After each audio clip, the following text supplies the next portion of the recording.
Right. Good evening, everyone. I'm excited to welcome you all to our regularly scheduled Truckee Town Council meeting. Lynn, may I have a roll call, please? Sarah. Or Sarah. Sarah's doing roll call tonight. Sarah, please. Thank you. I'll stand in for Lynn. Henderson. Here. Councilmember Klobstad. Here. And Councilmember Zabriskie. Here. Thank you. Thank you so much, Sarah. And next we're going to say the Pledge of Allegiance, and I am going to invite JD Haas up to the podium to lead us in that this evening.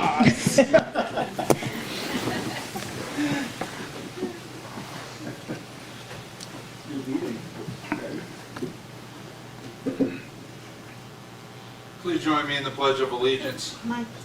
I pledge allegiance to the flag of the United States of America and to the republic for which it stands, one nation, under God, indivisible, with liberty and justice for all. Thank you, JD. Before we go into our general public comment tonight, I want to take a moment. You probably are all aware of this, but there was another mass shooting at an elementary school in Uvalde, Texas today. Killed 19 people, including 18 school children. And there are too many tragedies like this that continue to happen and impact our communities. We really have to stand up against violence like this. We have to support mental health services for our communities. And we have to do all that we can to protect our children and everyone in our communities. So before we move into public comment, I would like to take a moment of silence to recognize those lives lost and to stand with the families, school, and community impacted by this. Please join me in a moment of silence.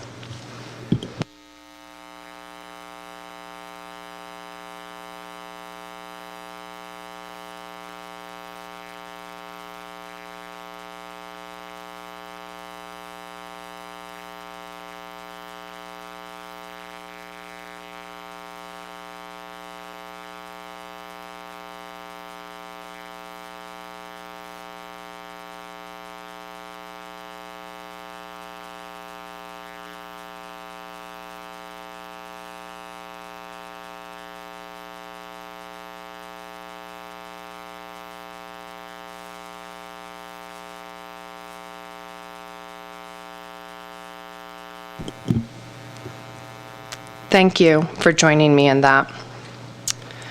We will move into public comment now. This is agenda item 4.0. This is an opportunity for anyone from our public to provide a comment on any item that is not on the agenda this evening. When you provide your public comment, you can step up to the podium. The mic should be on. If it's not, just hit the little red button, it'll come on. Please state your name for the record, and you have 3 minutes. There's a timer right over here. I generally don't like to interrupt folks, but if you get to the end of your 3 minutes, I will, just to keep our meeting on track this evening. If anyone would like to make a general public comment, you can step up to the podium now.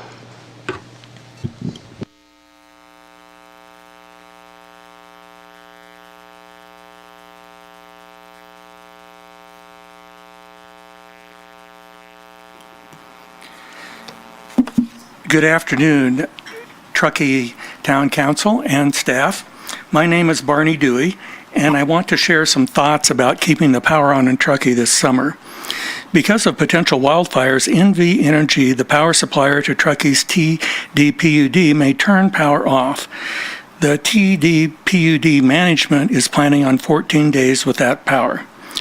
TDPUD outlined this situation and possible solutions to back up the power to Truckee during their February 16, 2022 board meeting. One practical solution is to use temporary diesel generators to provide microgrid backup power. This would cost about $386,000 per year.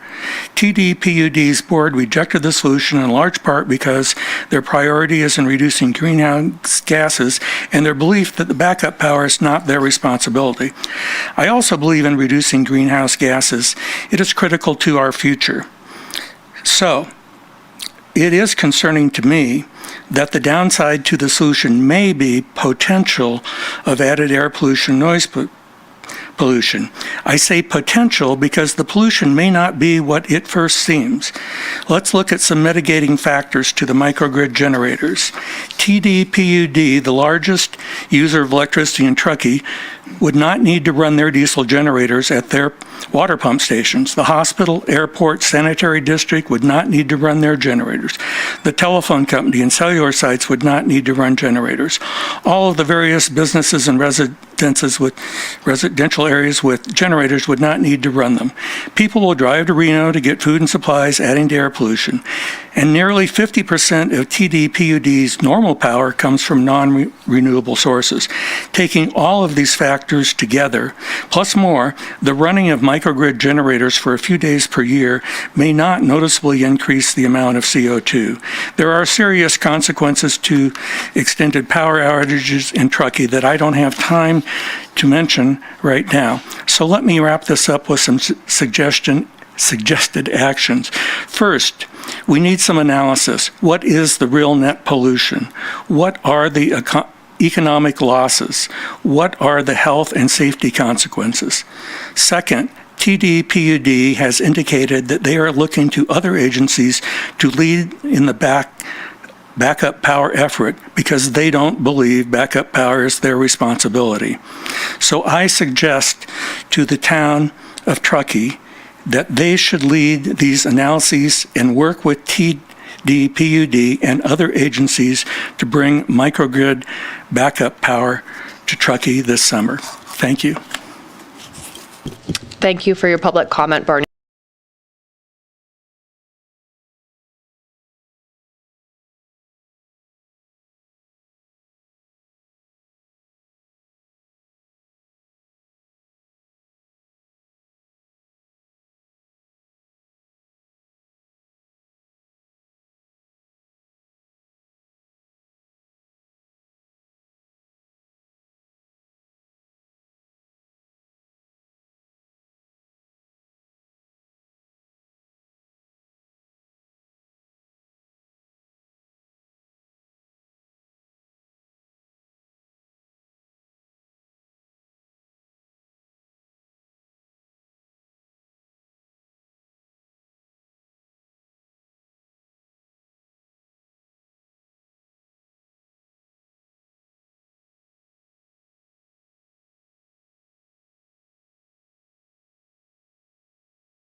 Whereas the event is a town-wide community effort to pick up roadside litter in preparation for the summer season and to show our community's Truckee pride.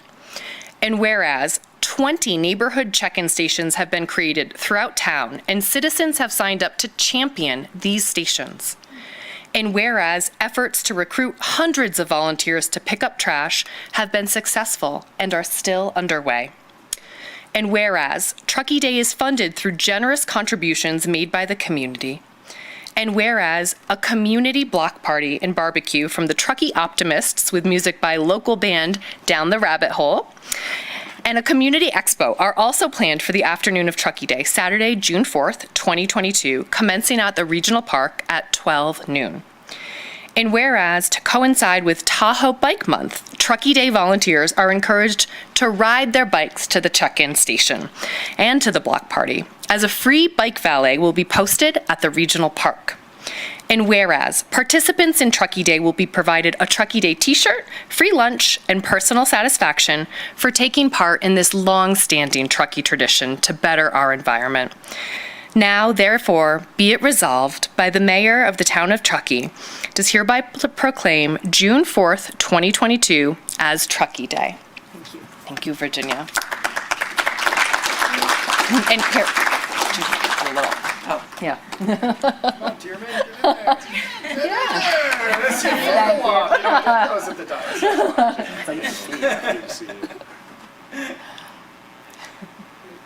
Okay. Thank you. Thank you both so much for all of your hard work.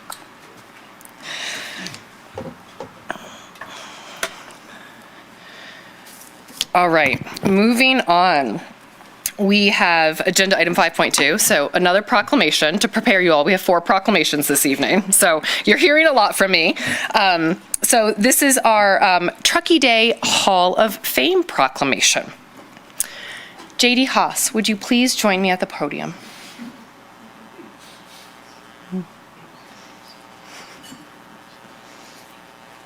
I think today's about the children, you know? Yeah, I know.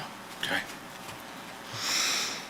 Whereas Truckee Day happens the first Saturday in June each year and will celebrate its 19th anniversary on Saturday, June 4th, 2022. And whereas the event is a town-wide community effort to pick up and properly dispose of roadside litter in preparation for the summer season. And whereas JD Haas has been a volunteer and neighborhood champion since Truckee Day's inception, recruiting many of his friends and neighbors to help clean up the streets of Truckee. And whereas JD Haas has gone above and beyond in encouragement and promotion of the event through his radio station, Truckee Tahoe Radio 101.5 FM. And whereas JD Haas provided entertainment at the after cleanup block party, bringing the radio show to the event live with music and participant shout-outs. And whereas JD Haas brought fun activities to the event, hiding golden prizes around town neighborhoods and asking participants to bring back the wackiest trash for fun competitions. And whereas JD Haas continues to be a big voice of support for the citizens of Truckee Tahoe. Now, therefore, be it resolved that JD Haas is receiving the Truckee Day Hall of Fame Award for 2022 to honor his historic and ongoing efforts and contributions toward making Truckee Day a successful event year after year and helping to keep Truckee clean and green.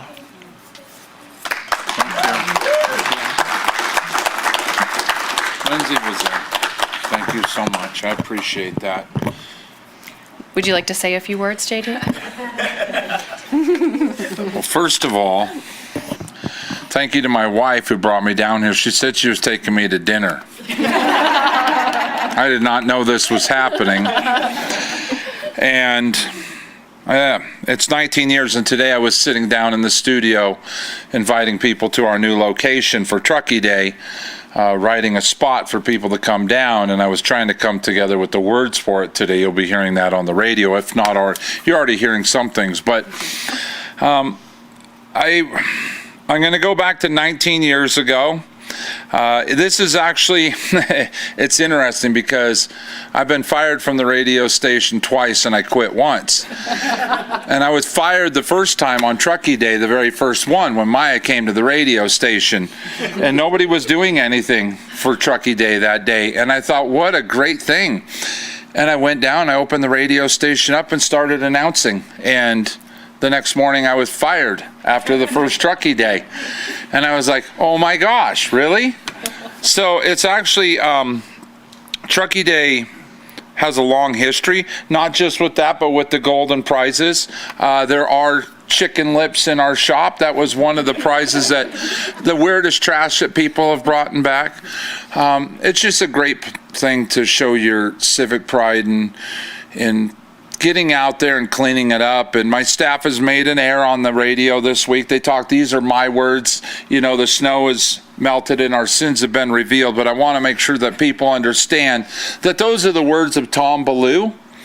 And Tom Ballou came up with those words, and I picked those up from him because there's been so many people along the way for Truckee Day that have stood up and did the right thing. So again, thank you so much. And no, but today is about those children. Okay, because I remember December 14th, 2014, the first kids, and we were having an event, me and Lindsay, and the people didn't come, and it doesn't stop. And I hope that we can take something in our community to bring back a message for these parents to help these children so these things don't happen. And it's been a long path, and I know it's about Truckee Day today, but even on that great occasion of that day we were having our thing, it was overshadowed by that, and we're overshadowed by it again today, and it's just so sad. And I'm so grateful for everything, and thank you so much, and thank you to my wife and my staff for, without these folks, it doesn't happen, and without you and the people at Truckee, it doesn't happen. And again, thank you. Thank you. And yeah, I got fired on the very first Truckee day. And now I own the place, they can't fire me. Oh, okay.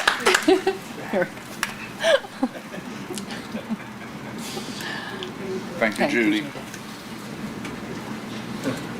Okay, and now I think we're going to pivot, and we have a short presentation that Melanie is going to give a little bit more information about Truckee Day. Thank you, Mayor.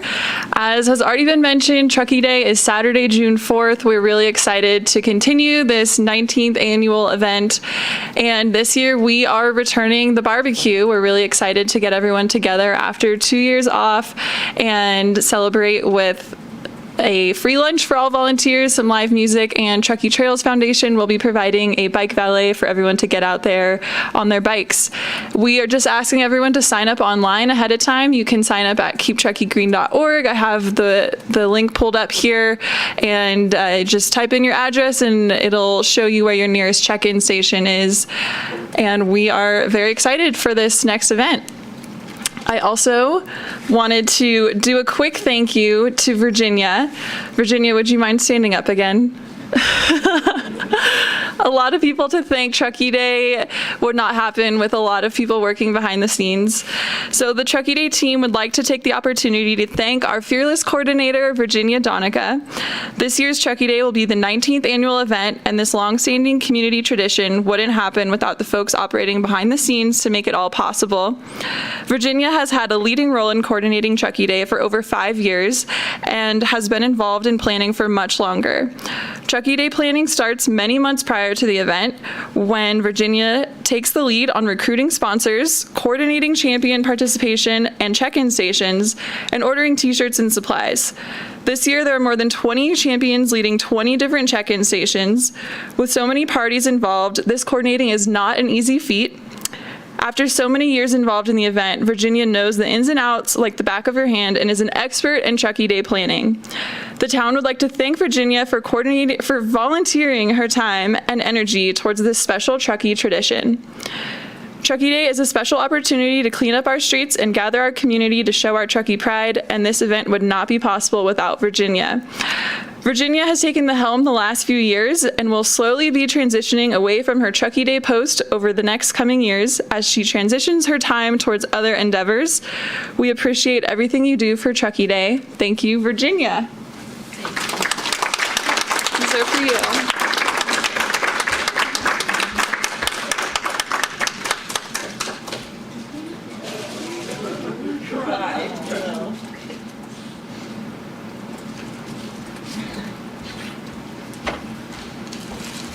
Okay, well, I warned you there were a lot of proclamations tonight, so let's do our third one. I would love to invite Chris Mertens from the Truckee Bike Coalition up to join me at the podium. With little one in tow. 2 for 1. Oh. Hi there. And wide awake, too. Okay. Aw. Whereas the town council's transportation-related goals are to reduce greenhouse gas emissions and vehicle miles traveled through utilization of alternative modes of transportation, including bicycle travel. And whereas the bicycle is a viable and environmentally sound form of transportation and a form of recreation supported by the town's adopted general plan, Trails Master Plan, and the Nevada County Active Transportation Plan. And whereas Truckee's transportation network serves bicyclists throughout the year, thereby improving citizens' health, well-being, and quality of life, supporting economic vitality, and reducing pollution, congestion, and wear and tear on our streets and roads, and improving our natural environment. And whereas the Truckee-Tahoe region celebrates June as Bike Month to avoid late-season inclement weather, And whereas the Tahoe Regional Planning Agency, the Lake Tahoe Bicycle Coalition, and groups sponsor the annual Bike Month and Challenge, while also working with the town year-round to promote projects and programs that improve bicycle transportation and safety for all users. Whereas, to celebrate Bike Month in Truckee, Tahoe, the 17th annual Bike Challenge will be held June 1st, 2022 through June 30th, 2022. And the residents and visitors of the Truckee, Tahoe region are encouraged to experience the joys and benefits of bicycling by getting out and going for a ride in lieu of auto trips. Now, therefore, be it proclaimed by the mayor of the town of Truckee that the month of June 2022 is recognized as the official Bike Month of the Truckee, Tahoe region, and urges all residents, visitors, and commuters to join me in this recognition. Hand this to you, sir. And I'll invite you to say a few words if you would like to. Yeah, I'd be happy to. Thank you, Mayor Henderson. I can swing if you need Yeah, me to. he's chilling for now. We'll see. Maybe on TV, just below it. Oh yeah. Okay, you got a baby. All right, there we go. Thank you so much for the proclamation, Mayor Henderson. My name is Chris Mertens. I'm an advisory board member with the Lake Tahoe Bicycle Coalition. And the proclamation did a really good job of describing Tahoe Bike Month, which is starting on June 1st. But the cool thing about Bike Month is this year we're actually partnering with the exercise tracking app called Strava to track your rides on Strava, and we'll be selecting prizes for people who bike the furthest or the most miles, or just random people who are riding during the bike month. So you can go to tahoebike.org and sign up for that and make sure you're logging your rides. There really has never been a better time to ride your bike in the Tahoe Truckee area because there are so many new trails coming on every single year, it seems like. And need to just recognize the fact that I think later in this meeting you guys are going to consider awarding a contract for the Phase 4 project, and that's a decades in the making project, and a trail that will connect really important areas of our town, and that's the type of project that really does encourage people to get out of their cars and onto their bike on a daily basis. And we all know the environmental and health benefits of riding more. So really thank you for the proclamation, and hope to see you guys on your bikes this summer. Thank you, Chris. Welcome. We'll do a quick picture. Picture? TV's Okay, on cool. pictures tonight. I feel like, yeah. You got Yeah, it? You maybe. do. Okay. The first baby at the podium. Yeah.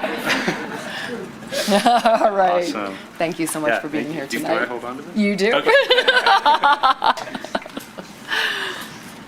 Okay. Last one this evening, and I would love to invite Allison Pedley up to the podium to join me this evening.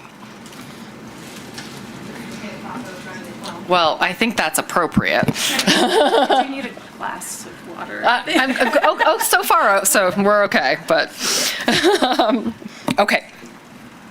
Whereas Truckee Trails Foundation, a committed organization of community-minded members focused on the creation of a local and regional trail and bikeway system, is celebrating its 20th anniversary. And whereas the Truckee Trails Foundation goal is to connect people and places, reduce dependence on the automobile, and improve physical, social, and environmental health for the community.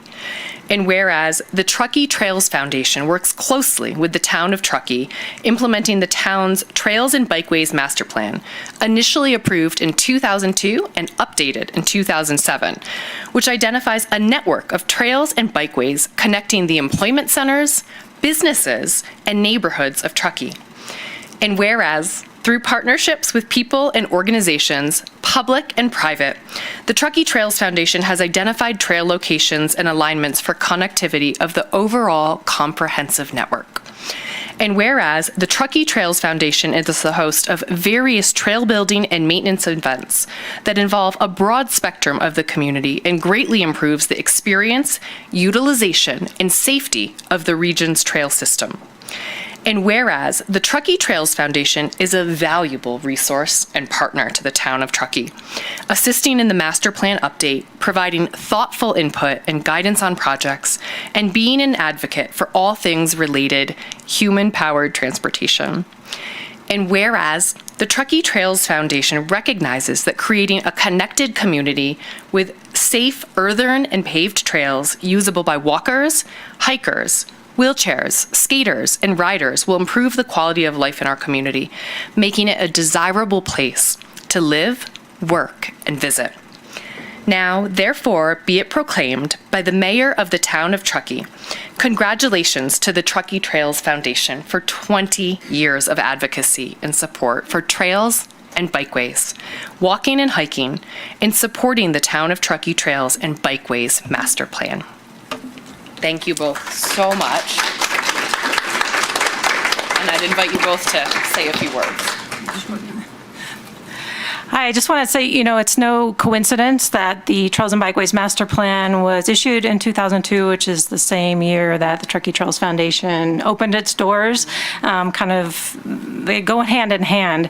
And it's been a lot of fun working with the town on our mission for trails and connectivity, and really, the Forest Service as well, and the Truckee Donner Land Trust, and there's just so many community entities that are involved in businesses too, in working together to create this amazing system of trails that's obviously still in progress. But that's absolutely the best part of what we do, is working with you all and working with the town.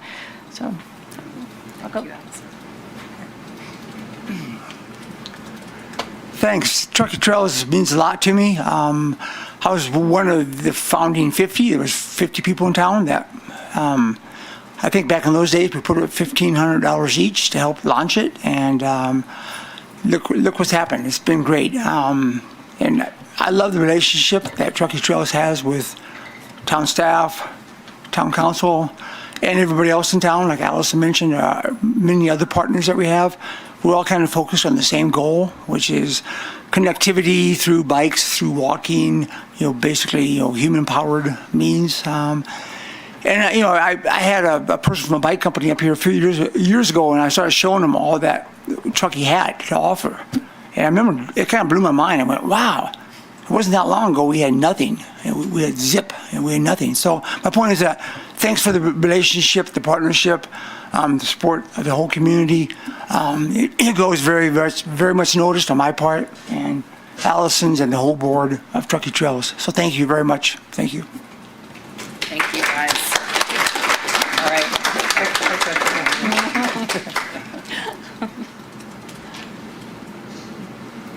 All right.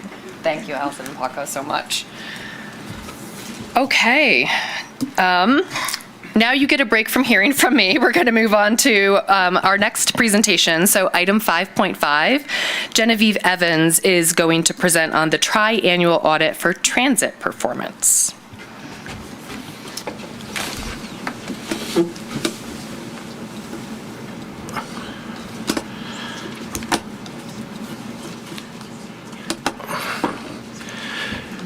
Good evening, Mayor, Town Council. Alfred Knotts for the record. I'm here to introduce Genevieve. I guess the mayor already did that, but I wanted to introduce her and give a little context of what we're here to do tonight. I'll keep it short and brief.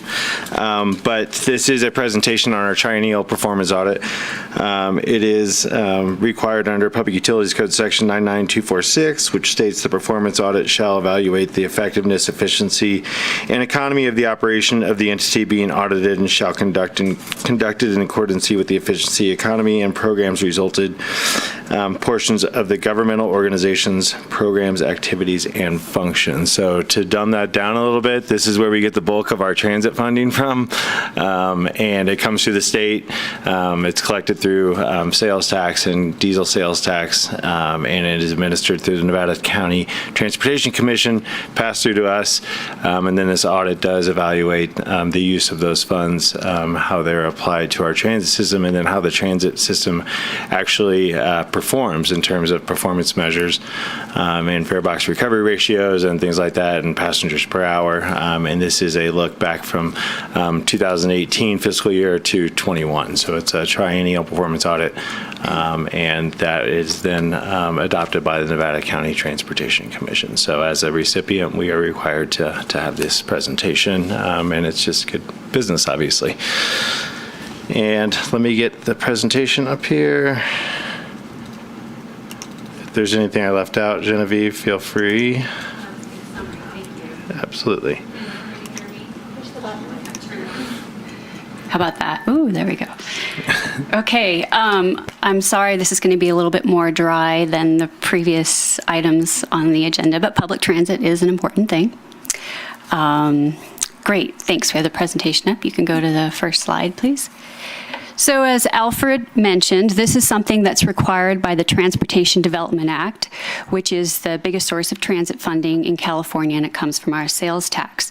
So not only is this required, but it's just a good idea to have a third party look at the transit agencies and the regional transportation planning agencies that distribute the funds, just to see if there can be any improvements or recommendations. We can go to the next slide. The TPA process, I'll call it the TPA for short.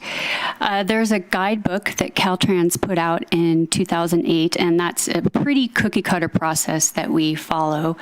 And unfortunately, some of it's a little bit outdated, so we try and just stick with what's relevant today. There are several sections of a performance audit. One is there's a checklist of compliance requirements of actual TDA regulations that we just check, yes, the operator is in compliance or not in compliance, and make recommendations pertaining to that. We look at the recommendations from the performance audit 3 years ago, see if those have been implemented, if they're still relevant. And there's quite a few, if you've had a chance to read the report, or you can in the future, quite a few tables and figures that show a wide variety of performance statistics that transit planners like to look at. Of course, ridership, which is boardings or one-way passenger trips, operating cost. We get into operating costs per trip, passenger trips per hour, and we look at this for both the 3-year period that we looked at for this audit and the prior 3-year period. So it's a good way to look at historical trends. And then we have on-site interviews with staff just to kind of get a general idea of how the organization is run and if there's, any changes that could be made. And again, this audit is pretty general in nature. There are also fiscal audits or financial audits that are required every year, and that's not what we do. That's a separate thing. And we'll go to the next slide. And some of our findings here, and if you can see those 3 graphs there, kind of give a good snapshot of transit performance and the things that transit planners like to look at. The first one is ridership, and this is a 6-year view. Now, this is different than most transit operators in California and the nation, as you'll see that ridership has actually increased 14% in the last 6 years and gone up 4.5% in the last 3 years, which, includes COVID, where for most people, most transit operators have seen maybe a 50% drop in ridership. But in Truckee, as you know, we're a resort town, which means we have visitors, we have service industry employees who can't work from home, and so we didn't get as much of the drop in ridership as other areas. So that's good news. If you'll look at the second figure is passengers per hour. So that's one-way passenger trips per vehicle service hour. So all the hours that all the buses operate. And this is on an annual basis. And for both the fixed route and demand response services. And that's about 3 plus, and it dropped a little bit, which is a little bit on the low side. So the fixed route alone carries about 4 to 5 passenger trips per hour. Usually for a rural transit system, you might want to see 8 at the beginning, and then after COVID, it's more like 5 or 6. And for demand response, which is our dial-a-ride system that we have here, you usually see about 2 passenger trips per hour. So a lot of the reason for this is the way Truckee is located. We have our core commercial district and our residential areas are way out there. Glenshire and Tahoe are just, it's difficult to serve them cost effectively. And so we have the destinations on our public transit system, but not necessarily all the origins. So that's a challenge for Truckee. Farebox Ratio is the big TDA requirement that everybody is aware of. According to TDA, rural transit agencies must maintain a 10% farebox ratio, which is if you take your fare revenue and divide that by operating costs for your entire system. We're lucky here in Truckee that first of all, we don't have fares, right, except on the dial-a-ride for the general public, which is great, and we have this great donation from the airport district and other mitigation funds. And that can be classified as local funds, which goes into this farebox ratio calculation, which allows Truckee Transit to maintain well above that 10%, which again, most rural transit agencies are not able to, especially after COVID. So we can move on. Some of our other findings here, a little more on the boring side. Some of them have to do with when reports have been delivered. Some were, maybe a month late. This fiscal audit that I mentioned, which often has to do with staffing issues, and other rural areas that I've worked at, sometimes they're a year late. So a month late isn't that bad. There's another item, full-time equivalent employee hours has to be reported. A lot of data has to be reported to the state controller every year. And TDA would like it recorded slightly differently than everybody else. And so Truckee is not currently doing that, but there's a recommendation with details on how to do that properly in the future. And we've been in contact with accounting or finance about that. But the good news is Truckee TART implemented all the performance audit recommendations from the last time around. And the next slide just shows the recommendations. The first one talking about that full-time employee equivalent hours and recording that properly. And that's recommendation is the only one to be in compliance with TDA. The next recommendation is just, kind of a good idea, suggestion. Right now, Truckee TART drivers record passenger trips just manually on a paper manifest. And, there are tablets you can purchase, and the dial-a-ride actually uses this Easy Ride software that's compatible with tablets. And, it just makes it easier and more efficient to type in the information directly into the tablets, and that can be downloaded to spreadsheets and reports, and there's less chance for error for data reporting that way. So that's our other recommendation. And the last slide just has my contact information, and I'm happy to take any questions. Okay, thank you so much for that. And I'll use a little mayoral prerogative here and ask council to hold questions so we can get through 5.6 and 5.7, and then we'll come back really quick. So 5.6, Danielle, I think you're going to give an update on the general plan schedule.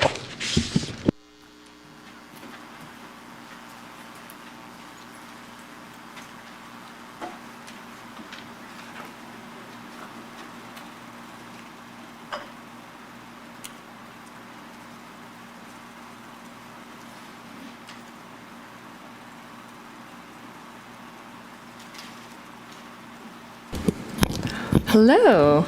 We are going to talk about the general plan, and I think this is a good opportunity for us to re-engage the community because we've taken the last 6 months to do some pretty heavy lifting on the staff's part. So what I want to do is highlight kind of where we've been and where we're going, which is exciting. So remember this slide? I think I've shown this at every presentation that I've done, which is really the overview of the general plan update process, in part to recognize that we've been working on this as a community for quite some time, in part because we're passionate about who we are as a community. So we've had a lot of public engagement, we've done a lot of background work, we've talked about our vision for the next 20 years, we've talked about growth, development, preservation, housing, all different topics, which has now brought us to the point where we're getting into the details. We're talking about goals, we're talking about policies, guiding principles, our downtown specific plan that we wrapped into this process, the climate action plan, and then the environmental review that goes with this. So it's a big package of information that we're going to roll out almost simultaneously for the community, in part because that will provide the whole picture. So I think that's an exciting time. I thought it'd be helpful to share that it's not substantially different than the current general plan as far as structure and expectations. So the titles of these elements or chapters that we have are very similar to the 2025 general plan. We combined the safety and noise element. We've already adopted the housing element. And then we have a new element for climate action plan. But for the most part, the structure is very similar to what the community expects, in part because the council had agreed that we were going to refine the general plan and not throw it out and start over. So what we did is we built off of all the policy work that had gone into the 2025 general plan to create this updated version that includes a lot of the items that were missing out of the 2025 general plan just by nature of it being an older document and that the community has changed. There's been changes in state law, and we've had some new things that we wanted to incorporate that weren't in the 2025 general plan. And that is actually a snapshot of the draft cover that we're working off of. So you're getting a preview of that. It is real. We're still going through some fine-tune editing with our consultant, but all the chapters are done. So it's going to be really exciting. We've also worked on the downtown specific plan, which hasn't been updated since 1997. And same with this one. This is a snapshot of the cover of the draft plan that we're working off of. I wanted to highlight too that we've changed the name in this new version to Downtown Truckee Plan. And there's a couple of reasons for that. One, we wanted to recognize that it is an evolution. And two, it really helps kind of nest it within the general plan as a structure. So we also include this graphic in the downtown specific plan to kind of identify how this plan works with the general plan, and then what makes it kind of unique on its own. So that's really going to make it a lot more user-friendly than our existing downtown specific plan. And a lot of the concepts are still the same. I mean, the downtown is the heart of the community. The river is one of our treasures. Those are all still embedded in the downtown specific plan. What we wanted to do is just clean it up and make it a little bit more consistent with the general plan, the Trails and Bikeways Master Plan, and other adopted documents that we have. So this is a list of the chapters that we cover in the plan itself, which a lot of these are also included in the current 1997 version, but are more modern. So instead of talking about circulation, we talk about mobility because it's more comprehensive. Like, we don't distinguish between what happens on roadways versus what happens with the rest of our mobility. We talk about it as a whole package, where we didn't do that with the 1997 plan. We also have an appendix with a lot of the work that Ascent did to talk about opportunity sites. We spent a lot of time when we were looking at the plan area to figure out, well, if downtown could change or the community had expectations of different housing densities or new uses, what would those look like? And that really drove this idea of, well, let's come up with some concepts, because maybe sometimes property owners or developers aren't clear what the community is interested in looking at. And sometimes having a graphic for at least starting a conversation can be helpful. So we have several sites that we've identified that are opportunity sites where there could be some change that could contribute to the overall vision of the downtown, that would really enhance all of the goals that we have identified in the 2040 general plan. So that's kind of exciting too. So these are actual graphics that I pulled out of the draft plan that show some examples of some of the sites, so like the Beacon gas station, the Caltrans Corporation Yard on Kaiser. So there's several of those in there just that we included. And then what we also did is recognize that we still have our historic design guidelines, and included those as an appendix also, where right now they're in a separate document. It's kind of hard to use, it's clunky. So now it's just all in one comprehensive document so that it's really clear when we're talking about activity downtown that the historic portion is integrated and it's connected with our general plan.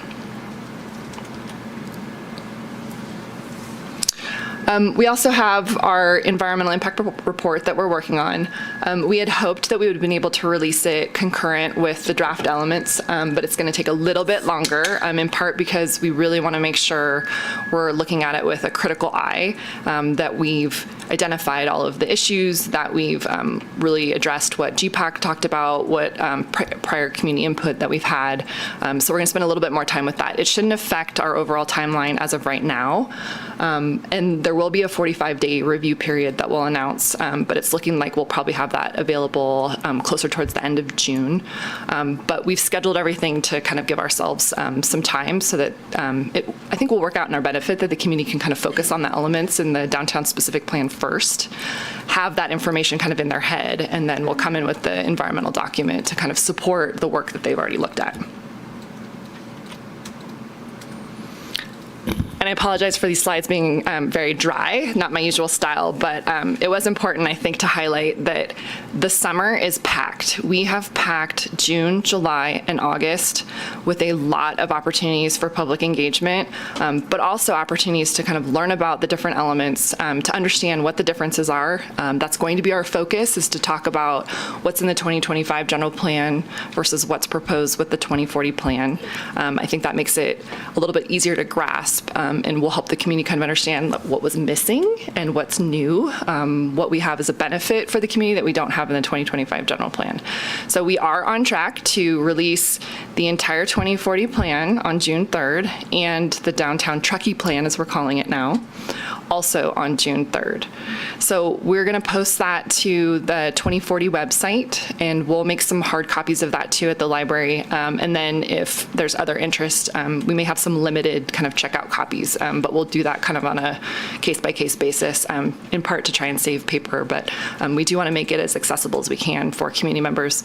And then that rolls us into our June 9th workshop that we're going to do here at Town Hall.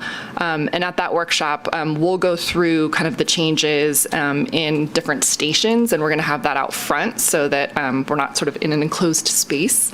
And it'll be very similar to the last workshop that we did, where people can ask questions. We'll have the planners there. We're going to try and do a QR code too, so that it'll link people right over to the 2040 site, so they don't have to kind of keep track of where am I supposed to find things. We'll just have that more accessible. And then we're going to do similar outreach that we had done last time between the sandwich boards that we put out, doing kind of our usual outreach to make sure that the community is aware that this is the first opportunity to kind of learn more about what's in the draft 2040 plan. We're also going to give that same information to GPAC. GPAC will be asked if they would like to provide comments, and we're going to give some structure to that for them so that hopefully we'll be able to have that packaged for the council and commission for them to kind of see where GPAC's been looking at different things within the plan. And then that takes us to the end of June, where we'll be doing a joint session between council and commission to talk about really the framework of your discussions, because we don't have a lot of time. There are going to be up to 10 of you in one meeting as decision makers providing feedback to staff. And so we as your staff want to understand what your expectations are of our future meetings where we get into the details about the elements. So it's really an opportunity for you to talk as a group about how you want to work together, how you want us to answer your questions, things like that. So not so much in the nitty-gritty of what's in the plan itself, but the process, which I think will be important for us to be efficient moving forward. Which takes us into July, where we will talk about specific elements. And we tried to group them based on sort of a logical means of what you would want to talk about them together. So mobility and climate action, for example, it's kind of hard to not talk about one when you have the other. So we kind of paired those together. We also thought about the timing of how much time it would take to talk about each of these. And it's a lot of information to get through, but I think we'll have cheat sheets for you to talk about the differences. So we're working on those now as just highlights that we'll be able to have available. So it should be a little bit easier to kind of understand what the differences are. And that way you can really just focus on, is this the language that we want? Is this the policy that we talked about? Is that action really the timing of what it is? The other thing I'll highlight too is that our consultants made a really good recommendation of sort of the timing of when we would do these future actions. Like, how do we want to implement this 2040 general plan if we're going to adopt it? They have sort of a near-term, mid-term, and long-term time frame instead of putting exact dates. So instead of saying 2022, 2025, it really helps structure it so we can say, well, this is something that's like, we want to get this done sooner than later, and you can kind of put it in that order. And that way it gives us flexibility that within, near term, we can decide is that 1 year, 3 years, as we're doing our work programs. So it's helpful for us as staff. It's helpful for the community to kind of see that too. And then moving into August, we'll have HPAC take a look at the downtown specific plan, and they'll be able to review it, once it's released. We're going to let them know that it's available, so they have plenty of time to look at it. Just as far as our scheduling for a formal discussion with them, we put that in August. And then more joint sessions between council and commission happening in the middle and end of August that cover the rest of the elements, and then also the draft EIR. The other thing I wanted to mention too is that we have this other process, the SB2 process, where we're looking at different sites to change the housing densities for those. We haven't forgotten about that. And what we're actually doing is trying to wrap that into the general plan update process so that we can have any changes the council decides that they want to make adopted concurrent with the adoption of the 2040 general plan. So what it does is gives us a very definitive timeline to work with property owners, and then it allows us to complete the environmental review as part of that. And then it's actually trying to speed up the process, because if we waited until we adopted the general plan, it would still be another, several months after that to have to go back to the planning commission to have them make a recommendation to council and so forth. So we set aside just this meeting in October for the planning commission to be able to make a recommendation to council. Which takes us to our target that we've all been working towards of November. And you'll notice that these are very unusual dates. We have sort of the first and last of the month. And that's on purpose, in part, that sometimes we don't get through things with one meeting. So we wanted to make sure with the Planning Commission we had some time to do that. But it also sandwiches around a holiday. So it's what we came up with. We're going to try and stick to this schedule as best we can. Obviously, if you as your council and commission decide that there are things you want to spend more time on, we can add meetings, we can change things. But we really wanted to roll out this timeline so that the community knew when to engage, how to engage, and kind of the awareness of what the overall timeline is. So with that final adoption, it's the package of information we've been talking about. It's the 2040 general plan, the downtown specific plan, it's the environmental document, and then the SB2 sites. So quite a bit of stuff, which is probably why you'll notice there was a gap of sort of September, October, not so much going on. That's where the staff are going to be doing a lot of the work. We have to write all of the staff reports and resolutions. There's a lot of findings that have to be made, things like that. So we will need that time as best we can to keep on track to have these November timeframes. There is one step past this, which I didn't put on the screen, but this would be for your first reading on November 29th. There's always a second reading for that too, but overall, this is the schedule. And my last slide. We're going to post everything to the 2040 website. So that's why I was saying we're going to try out using this QR code to make it easier for people to find everything. It's really just a great place because it has all the background information, and that's where we're going to post when we get comments. We'll post, when the dates are for things, all of that. So we're working on updating that right now, but I wanted to do this presentation first so we at least have this available for the community to see. And that's all I have. Danielle, thank you so much. Seeing you go through this and the whole team, I know it's just a tremendous lift. So huge congratulations to you and everyone on town staff working on this. And I'm excited that we have so much community engagement opportunity around this. Let's jump over to Jen for the town manager report, and then we'll come for council questions on any of the presentations this evening. Great, thank you. Good evening, everybody. I'm going to be super quick tonight. We've had a lot of presentations. Truckee Day, Melanie did a great job of reminding everybody. Just want to remind the community that we have the Shred It event that morning as well, and that's here at Town Hall if you want to stop by, and sponsored by our police department. So thanks very much, and that's all I have tonight. Well, that was brief. Thank you. With that, do I have any questions or comments from any of my fellow council members? Councilmember Pallavi. Thank you, Mayor Henderson. Just a quick question for you, Danielle.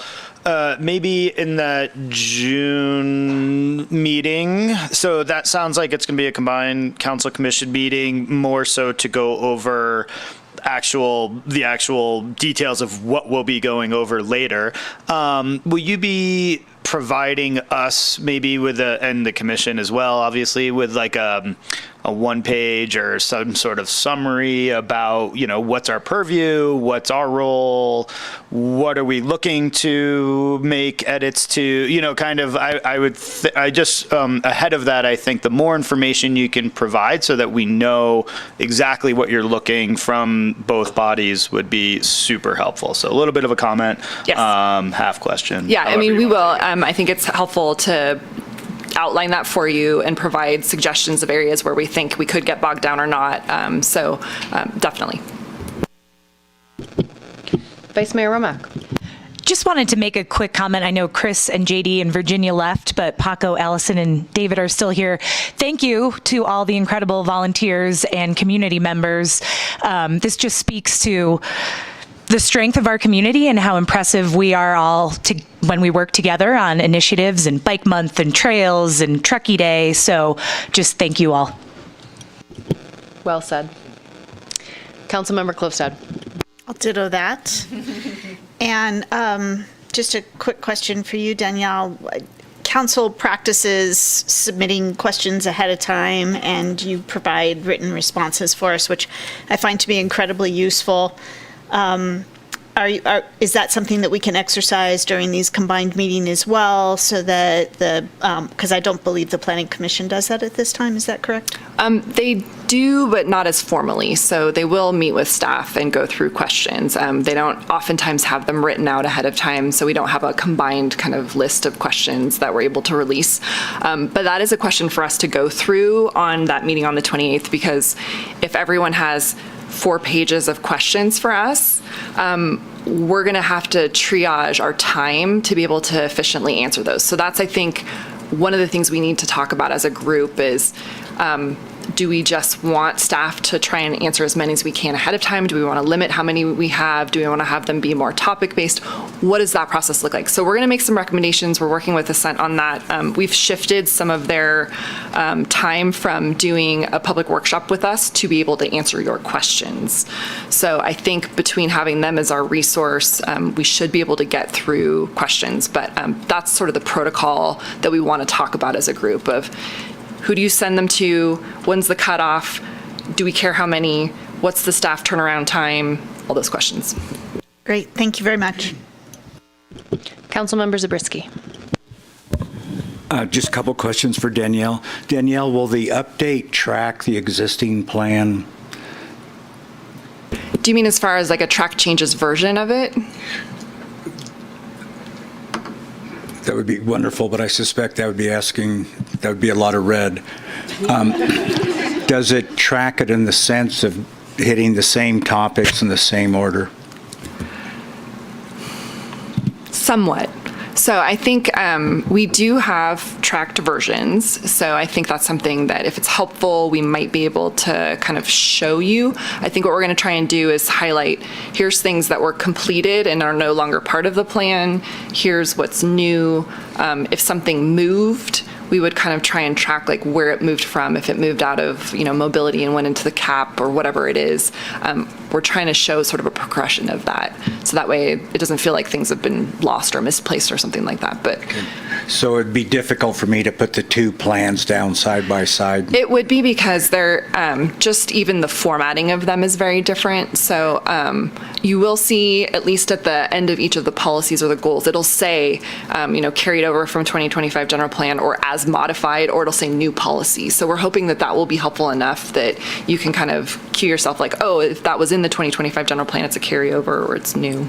And will the draft include programs and actions?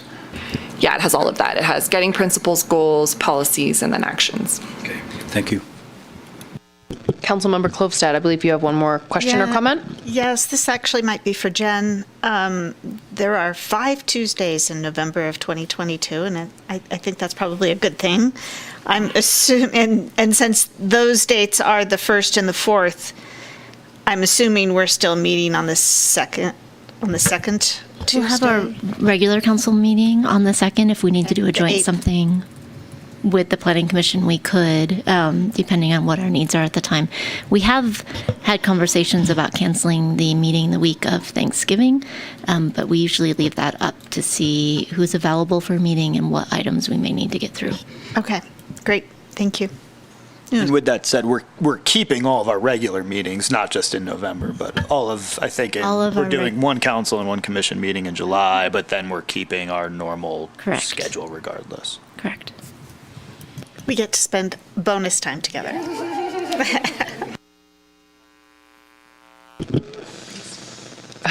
All right, any other council questions or comments? Okay, would anyone from the public like to step to the podium for questions or comments on any of the presentation items this evening? Seeing none, we will close public comment and move on to our consent calendar this evening, and we have 5 items tonight. 6.1, cooperative agreement with the Truckee Fire Protection District to jointly execute a wildland fire contract with CAL FIRE to assure the availability of state resources to fight wildland fire within the town of Truckee. 6.2, 2022 Development Code Update, second reading of Ordinance 2022-05, cleanup amendments. 6.3, acceptance of the transit audit report for fiscal year 2020-2021. 6.4, below market rate housing program administration contract award. And 6.5, accept the quarter ended March 31st, 2022 treasurer's report. Do I have any member of council who would like to pull a consent item this evening? Seeing none. Any member from staff who would like to pull a consent item this evening? No, Mayor Henderson. Thank you. Is there anyone from the public who would like to pull a consent item this evening? Yes, okay, so we'll pull 6.2. So actually, sorry, was that, sorry, It was for item 6.2. Okay, thank you for clarifying, wonderful. If you could go up to the podium just so we have that on the record, thank you. Thanks, Jen. And just state your name if you would as well. If it's red, is it on? Hello? If it's red, it's on. Yes, hi. Good afternoon. So my name is Nassim Moil, and I'm here on behalf of Picasso. So yes, I would ask that item 6.2 is pulled for the record for further discussion. Thank you. Great. Thank you so much, Nassim. Okay. Do I have anyone who would like to make a motion for a consent calendar excluding item 6.2? You were staring at me, so I will take that one. I'll make a motion that we move on consent minus 6.2. And a second? I'll second. All in favor? Aye. Aye. Any opposed? Okay, consent calendar passes, and we will come back to 6.2. Does staff have a presentation or any additional information they would like to provide on item 6.2 this evening? We do not, but Danielle and Jenna and Andy are all here if there's questions you'd like us to respond to. Wonderful, thank you. Do any of my fellow council members have any questions on consent item 6.2 this evening? Seeing none, we will open public comment for 6.2. So if anyone would like to make a public comment, Nassim, you're up at the podium. So of course, you do get 3 minutes, and there is a timer right over here for you. Great, thank you. Good afternoon, so Mayor Henderson and esteemed council members. My name is Nassim Moil, and I am Public Affairs Manager for Picasso. I work with the local Picasso employees in Truckee that offer support services for the owners in the 6 serviced homes that we have in the community. I'm here today to respectfully ask that the council pull item 6.2 from the consent calendar today, so thank you. In advance of this meeting, Picasso has contacted each of the city council to request a meeting to discuss this item. 4 out of the 5 council members ignored these requests. Only one who did respond, Councilmember Polivi, outright refused to meet. This is not the Truckee way. And this rushed process seems in direct violation of both the town's no surprises approach to policymaking and your stated commitment to non-adversarial decision making. As I share the following results this evening, please hear my clear request. This is for a conversation and a chance to collaboratively dialogue with Picasso. I'd like to share a little context for those who may not be familiar with the facts about who we are and what we do. Picasso is a real estate service that supports buyers who wish to purchase and co-own second homes together. We purchase a second home that's 2 to 4 times the median price in the community and consolidate buyers who can purchase an eighth to a half share. Once the home is fully sold, those families own 100% of the home. Picasso does not retain any ownership and remains as a support to the owners by providing property services on their behalf. While it is not at all clear that the language in the timeshare section of the proposal before you today actually applies to Picasso's business, it is clear that it's intended to do so. Moreover, the language under discussion today unwittingly threatens to constrain the rights of thousands of people who have no business relationship to Picasso at all. Roughly 4,100 of the homes in Truckee are owned in an LLC or a trust, allowing for multiple owners, many of which retain professional property management services. This is exactly how Picasso owns their home, and action intended to affect one will necessarily affect the other. This language did look familiar, however, because it's nearly identical to the language passed into law by the City of St. Helena in March that is currently the subject of litigation in federal court. None of this is necessary. Litigation and conflict are not in anyone's interest. Why not let the St. Helena litigation run its course and instead of following the same path? These families love your community and want to be able to continue to build memories with their families here, make friends with their neighbors, and be a part of a welcoming community, not to be excluded as outsiders just by virtue of their choice to own, just by virtue of their choice to own property with others. On their behalf, I respectfully ask that you do not adopt this ordinance on this proposal tonight. I will personally make myself available and company executives. I'm sorry anytime. to interrupt. That's time on public comment. Our alarm did not sound. Thank you, Sarah. Thank you, Naseem. Would anyone else like to make a public comment about agenda item 6.2? If you do, you can step right up to the podium, and again, just please state your name for the record, and if our timer's not working, Sarah will... can you try to do like a 1 minute flag maybe okay, perfect. Where is Sarah? And Sarah's right over there. Thank you, council members. This is a reaction. I do not have prepared comments for this. My name is Deborah Gray. I live on Riley Court, and I'm commenting because I have neighbors who have experienced the Picasso 2 homes that are on Hennis Court. And there have been problems with these homes.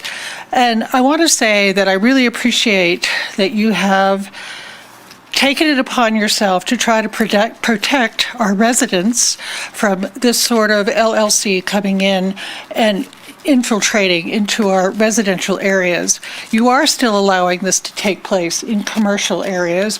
There's 2 different kinds, as I understand, and that's probably where they belong. I would like to just give an example of what one of our neighbors experienced during the Christmas Eve blizzard. They noticed a glow outside their house, and the people who were there for that particular week had thought that it would be really fun to have a bonfire, a wood bonfire, in their driveway. The police were called, the fire department was called, and this was not a great way for our neighbors to experience Christmas Eve. In addition to that, the people were not really prepared as to how to deal with storms and how to deal with their home that they own, in that they did not know how to turn on their fireplaces when there was no electricity. The same neighbor who went over to tell them to put the fire out was nice enough to help them with that. Again, I just want to thank you for protecting us, and I hope you maintain this. Thank you. Thank you for your public comment. Would anyone else like to make a public comment? Again, you can just step right up to the podium and state your name for the record.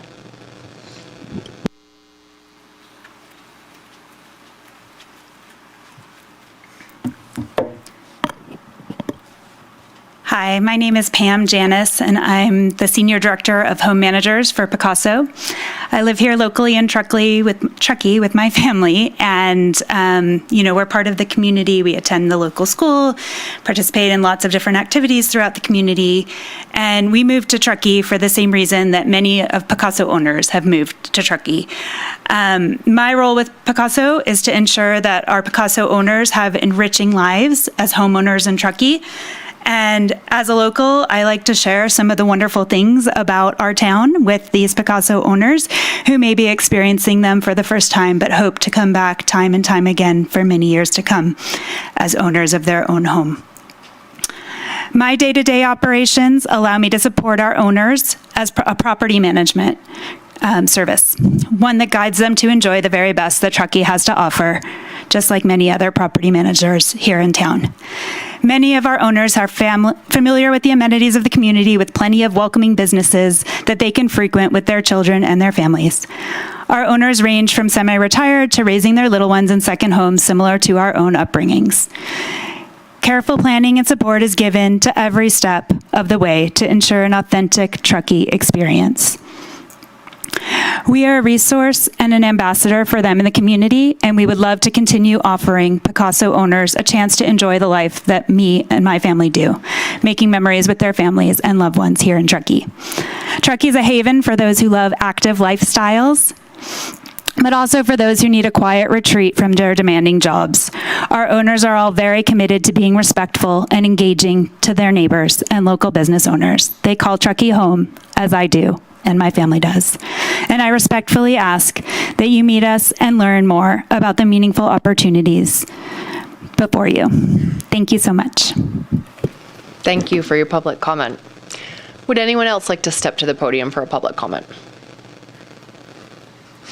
Okay, seeing none, we will close public comment and move on to any council deliberations. Would any of my fellow council members like to make any deliberative comments? Sure. I'm happy to start. So first, just to correct the record, I respectfully declined the meeting because I had the opportunity to meet with Picasso executives a number of years ago, actually, just maybe 18 months, 2 years ago, and got a great overview of that particular company.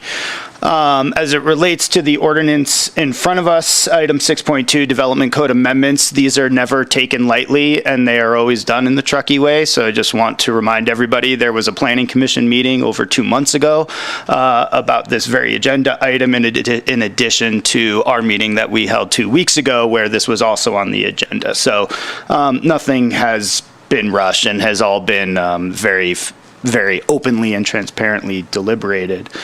I would also like to echo one of our public commenters where, this type of development is appropriate in commercial zones.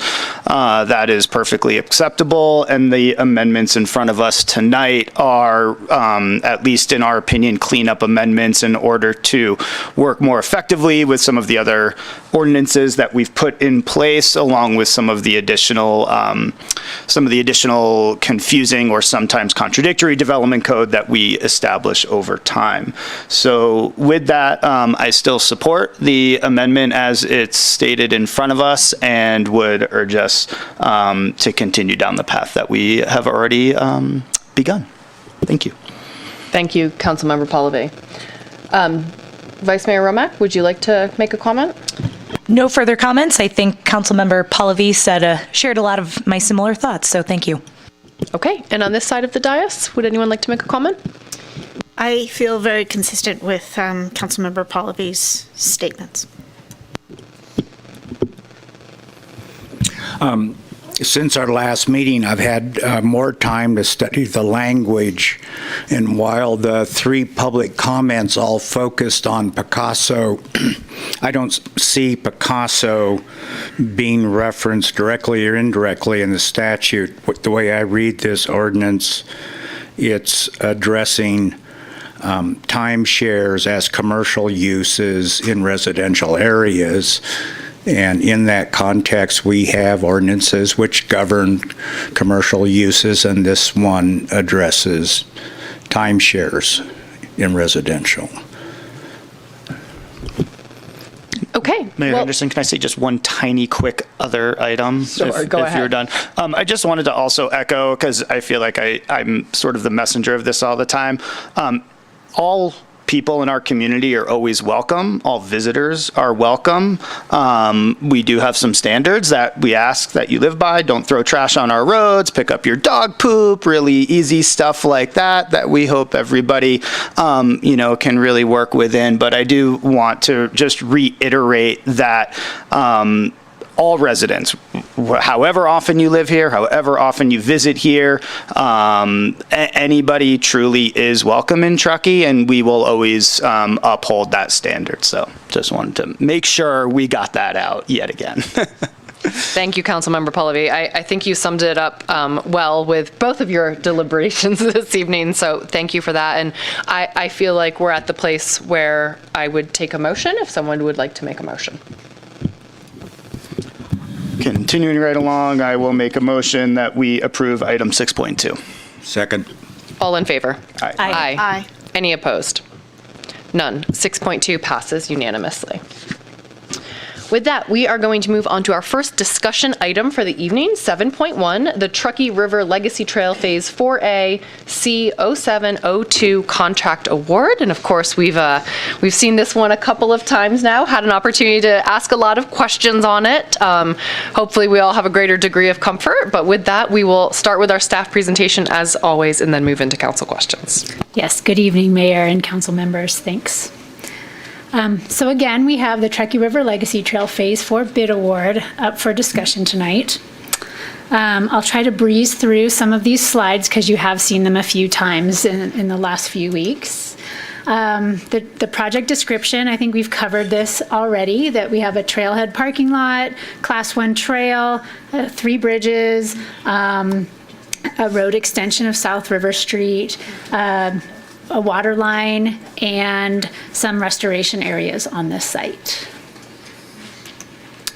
This is a map of those areas, so you can see where those features are. This shows the end of South River Street and the extension of the road, the trailhead parking lot, the bridge across the Truckee River, and then a couple other bridges here, the pedestrian bridge, vehicle bridge, and the trail extension is the blue line all the way to the western end of the town of Truckee. We bid this project. We put it out for public bid in February 23rd. We received 3 of these bids, and the engineer's estimate was about $8.2 million. Why we've brought this back to council a couple times is because this was significantly over what we anticipated the bids to be. The apparent low bidder was $12,395,287, and that was to Mercer Fraser. We did receive a bid protest from Walsh Construction, the second low bidder. The items that they talked about being the reason for their bid protest was that it was non-responsive for failure to list material fabricators, failure to list 2 projects completed within 2 years similar to this project, and failure to identify and provide qualifications. Mercer's bid also failed to comply with the listing law and should therefore be rejected as non-responsive, and the flaws in Mercer's bid failed to comply with contract documents, provide a potential competitive advantage, and render Mercer's bid non-responsive. We reviewed these bid protest reasons, and after reviewing them, we didn't think that these made Mercer Fraser's bid a competitive advantage to Walsh's bid. So therefore, staff is recommending that bid protest is rejected and minor defects and inconsistencies in the Mercer Fraser Company bid are waived. So just to go over our funding commitments, the trails for this project are funded by the town. The water line is funded by the PUD. And the trailhead parking lot and access would be funded by the Truckee Donner Land Trust. In a previous agreement, we agreed to, Truckee Donner Land Trust agreed to 75% of that cost, and the town agreed to 25% of that cost. with the overage of the project costs, we're still going to try to maintain that division, either with lowering the costs through value engineering or through fundraising from the land trust or for other alternatives like that. It would also, any overage would also be taken up by Measure R. Estimated project completion costs for this project are $14.3 million roughly. This includes all the other things that go along with construction, such as material testing, construction inspection, and staff time, permits, that sort of thing. So that is why this is more than just the construction bid. This also includes a 10% contingency. So we have broken out what we anticipate the construction estimate cost split will be between the Truckee Donner Land Trust, the Town of Truckee, and the PUD. So these are the cost splits. The Town of Truckee is estimated to have to come up with $7,349,000. Yeah, I just want to clarify that this is what the cost split would look like if we are able to kind of build the project as bid, which includes the bridge over the Truckee River that was in the bid documents, and the 75-25 funding partnership with the Land Trust were to remain in place, and the Land Trust were to fund the entirety of the trailhead. This is what the numbers would be. So in a moment, we'll come to another slide that'll show slightly different numbers that are probably more reflective of what will actually happen.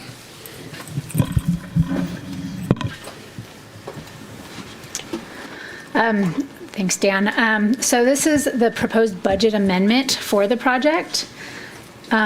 We would look at including about $7.9 million of Measure R funds for the proposed budget amendment.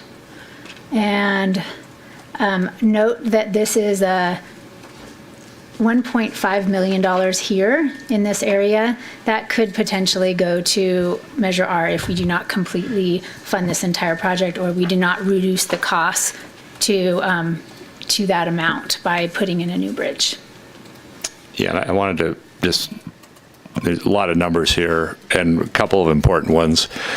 So at the current agreement with the Land Trust identifies the Land Trust committing $3.3 million as a hard up to that maximum.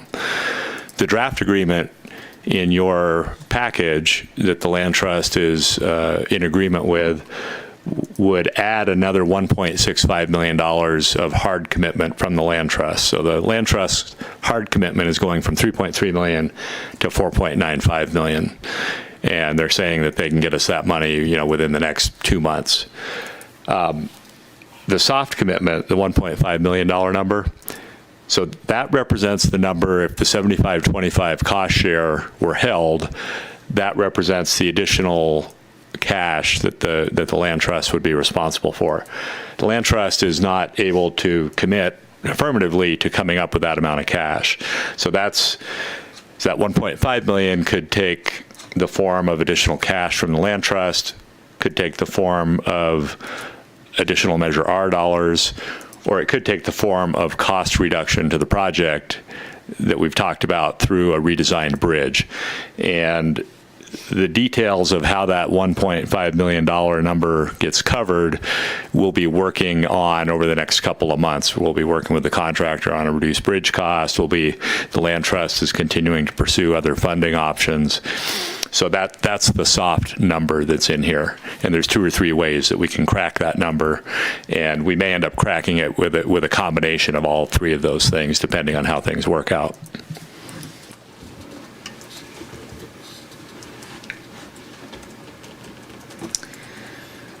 So this is how we intend to bridge that funding gap, that $1.5 million we were just talking about.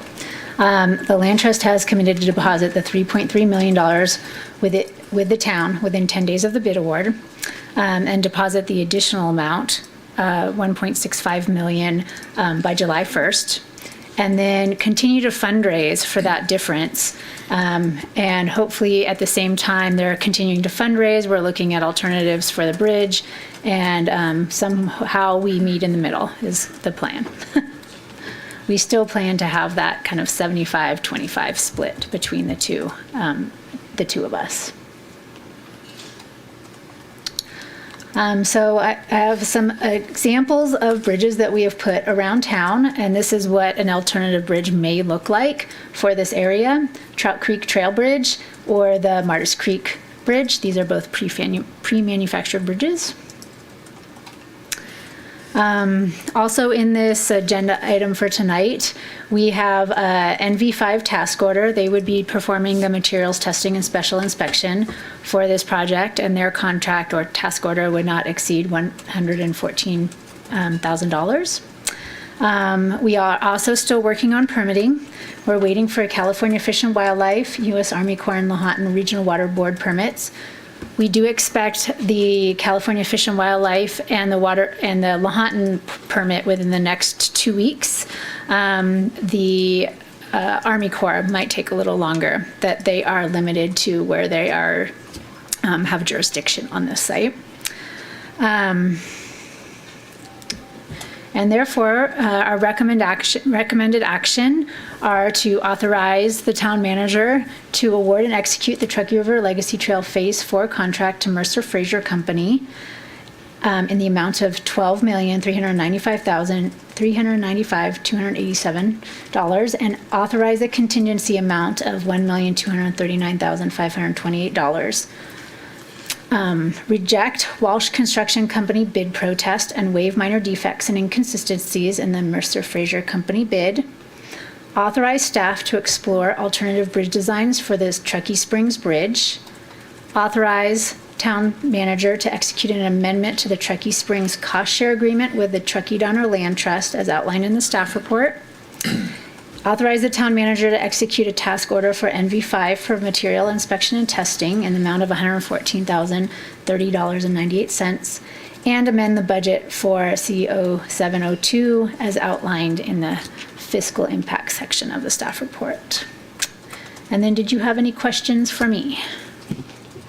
That's a great question. Let's start on this side. Councilmember Klofstad, do you have any questions? No, I believe we've asked all our questions on previous council meetings, and I'm satisfied with the report. Thank you. Thank you. Councilmember Zabriskie, any outstanding questions this evening? One of the written questions asked whether this would come back to the council after staff's had an opportunity to look at the alternative design, and I understand it will come back to us. Yes. Okay.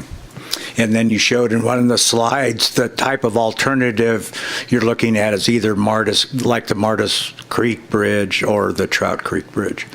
That's what we're suggesting. There's probably an endless number of types of bridges that could be installed.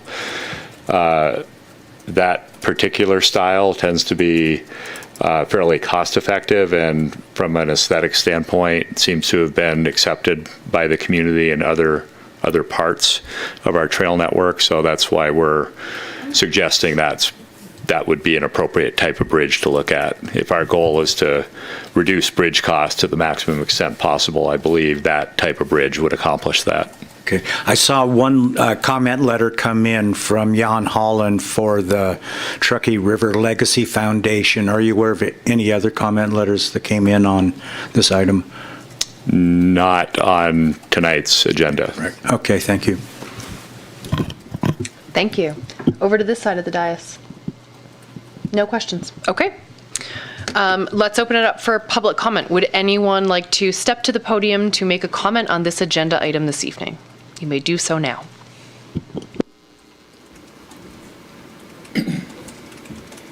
Good evening, Mayor, Council, and staff. First of all, I want to thank Jessica and Dan. I've been checking in with Jessica for the last few years on this effort, and just a major heavy load on her. I feel like she's done a great job.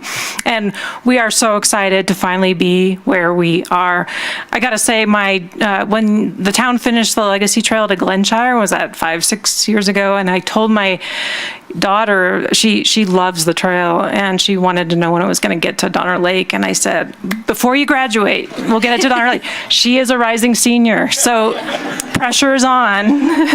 Pressure's on. But, more important than that, this is fantastic for the community. It is. We've been waiting, and it's going to be phenomenal, and we're super thrilled about it at the Truckee Trails Foundation. It's a bummer about this whole cost mess is a bummer.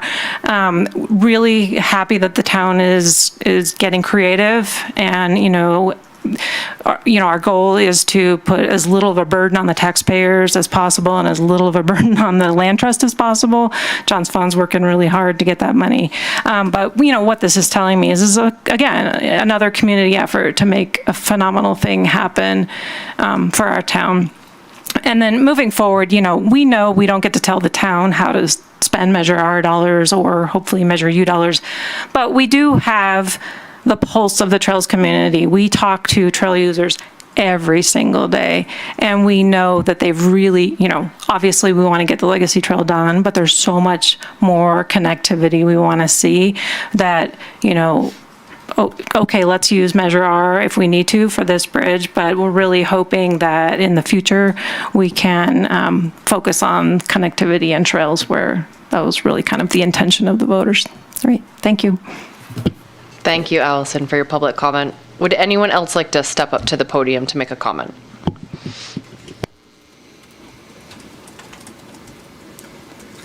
Good evening, Mayor, Town Council, and staff. I'm John Swan. I'm the Executive Director of the Truckee Donner Land Trust. Excuse me.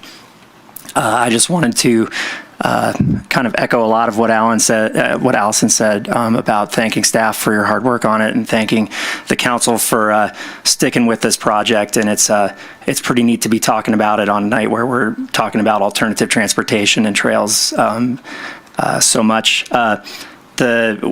The land trust is committed to trying to find some extra money if we can here, and we're going to work as hard as we can to figure out a way to get this project built. Thank you. Thank you, John. Would anyone else like to step up to the podium?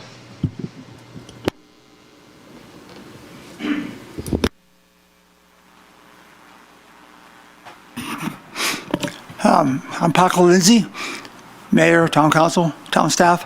I just wanted to speak, again, I'm speaking as Paco, a citizen. Don't want to have anybody think I'm overstepping any boundaries of any boards I'm on, so I'm only speaking as myself. But having been involved in this issue for a long time, I was the campaign chair for Measure R, and very distinct promises were made that would be going to trails and bikeways. Bridges are part of that, but not just to build bridges. I can say I was also on the original committee that had the Trails and Bikeways Master Plan. I was also on the re-up committee in 2014. Sidewalks, which I personally do love and we do need, was also discussed, and sidewalks were not included under the compass of Measure R, Measure U, and the main reason was not to deplete the money. So all I'm saying here is that I want to see this proceed. I'm happy with this. I think everybody's done a great job. Staff has gone overboard to working on this. You guys have listened to this time and time again. John has done great things trying to chase down money. I have so much faith in him that, they're going to make ends meet. So my point is that I'm all happy for this. I want to just make kind of a statement as somebody who did run the Measure R campaign. I'm currently the campaign manager for Measure U, that the promises I make to people, I take very personally and I take very strong. So that I'm just saying that, yes, bridges are part of trails. Don't get me wrong. But I'm kind of going forward that Measure R is going to take care of this situation here. It's going to be good for us. But I want to make sure that going forward, we're aware that Measure U, which is going to get passed, I'm hoping, on June 7th, is not, it's looked at in the future, that it is a trails, bikeways, maintenance plan, and bridges can be part of it, but that's not the focus of it. That's kind of what my main concern is. Otherwise, I want to see this thing done. So thank you very much. Thank you, Paco, for your public comment. Would anyone else like to make a public comment on this item tonight?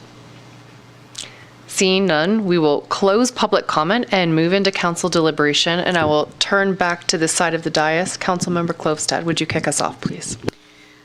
I would like to echo what Paco said. I think this is a triumph of navigating a very challenging situation, and I commend staff and everybody involved in getting us to this point, and I'm in full support of the recommendations that we have before us. Thank you. Councilmember Zabriskie. I agree with Councilmember Klövstad. Okay, thank you. Vice Mayor Romack. I too agree with Councilmember Klövstad. Very well said. Thanks to staff and everybody involved in pulling this together. Nothing further to add. Thank you. Okay, well, thank you everyone for your succinctness this evening. I just want to say, you know, I recognize we all thought the bids for this would come in lower than they did. We're sort of in this unenviable position. We all have this project that we all want to see happen, and we're trying to, you know, find the funding for it. And I do think it's an incredible opportunity of all of us coming together, trying to come up with creative solutions and working to make it happen.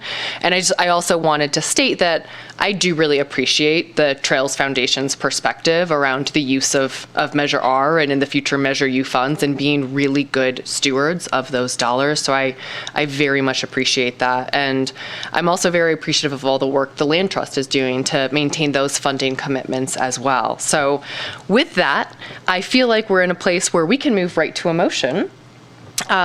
Who would like to make the motion for this evening? I would be happy to make the motion, but do we need to read all of this? No? No, What do you need from us? I think you could make a motion to approve the staff recommendation. I make a motion to approve the staff recommendation on item 7.1. Second. All in favor? Aye. Aye. Any opposed? Thank you. 7.1 passes unanimously. Let's go build it. Thank you. Let's go build it. Well said. All right. With that, we are going to move on to 7.2, approval of the initial allocation of short-term rental registration certificates for Workforce Housing Advancement Program. As always, we will once again start with our presentation, and Isaac is going to provide that this evening. And council, while Isaac is getting ready, I just wanted to welcome him here tonight. This is Isaac's first presentation to council. He's one of our Civic Sparks fellows, so we've been happy to have him on board for the last 9-ish months. And this is an exciting night for him, so go ahead, Isaac. Thank you, and good evening, Mayor and Council. So yes, tonight I am here to present on the initial short-term rental registration certificate allocation for the Workforce Housing Advancement Program.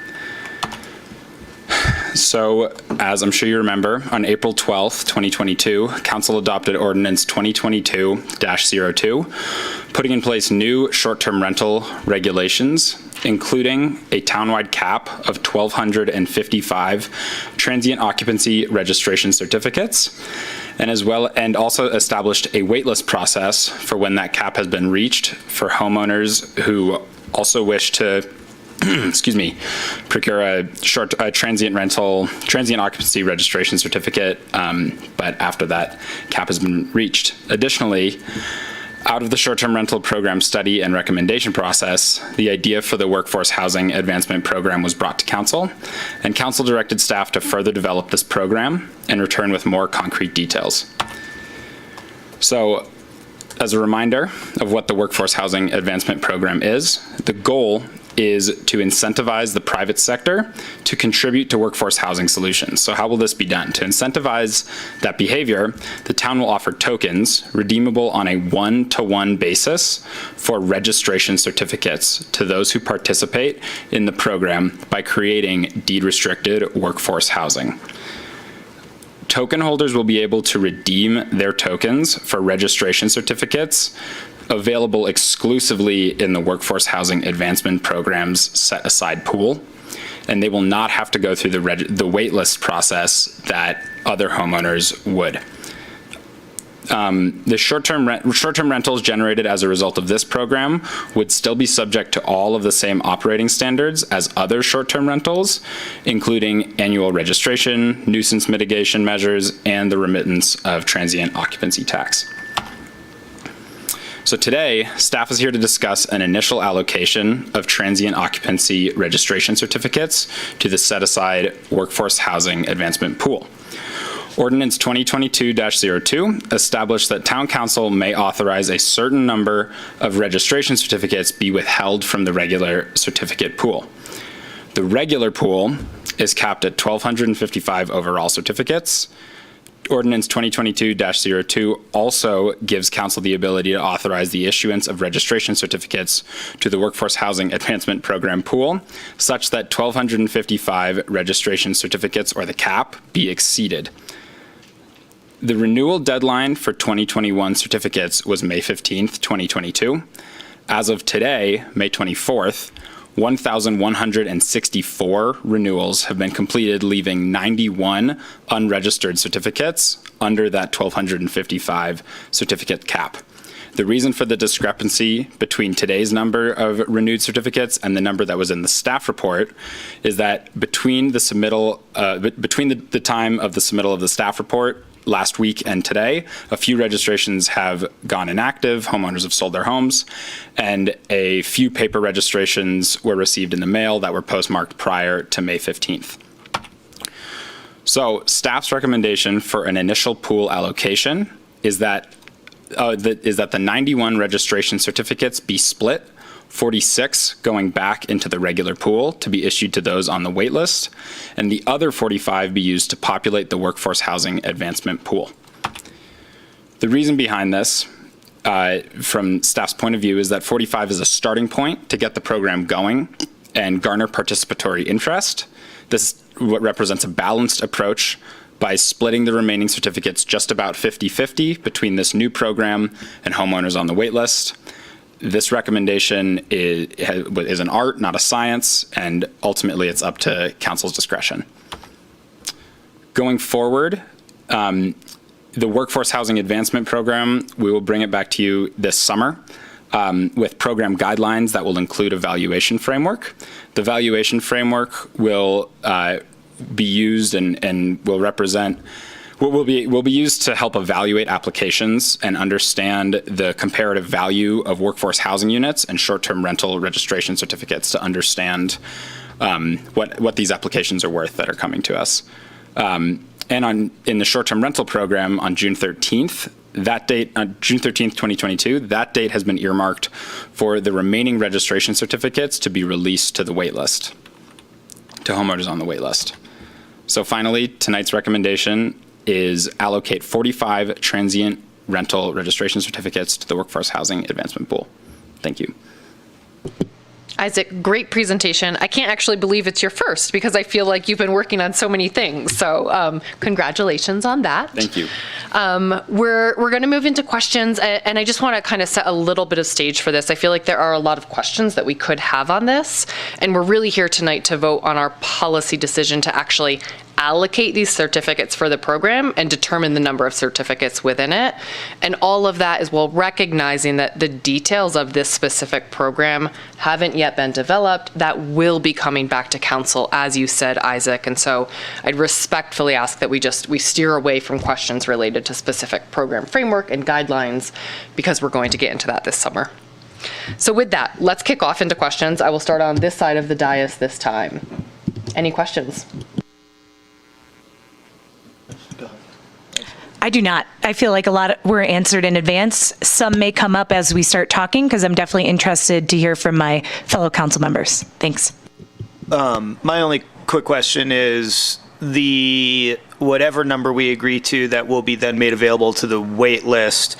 The wait list opening, I think you sent that to us in an email, but maybe you could just clarify that. But then secondly, also, those on the wait list who have only owned their home or close of escrow was after that year waiting period. So let's say there's 100 people on the wait list, but the top 2020, just move through escrow. Those will not be eligible on this first round of allocations, correct? That is correct. Given that the wait list, also in Ordinance 2022-02, that one of the regulations passed by council was that there will be a 1-year waiting period after the purchase of a home before you're eligible to receive a short-term rental or a transient occupancy registration certificate. Yes, that is correct. Okay. Just confirming that. And just to clarify with that, the registration will actually be set up so that it will ask the date of home purchase and will screen out anybody whose date of purchase was less than 365 days ago. So they will not be eligible to even enter the wait list until 365 days have passed. Got it, right. Because you can't even get on the wait list unless you have met the primary criteria. Great. Thank you. Those are all my questions. Okay, thank you. This side of the dais.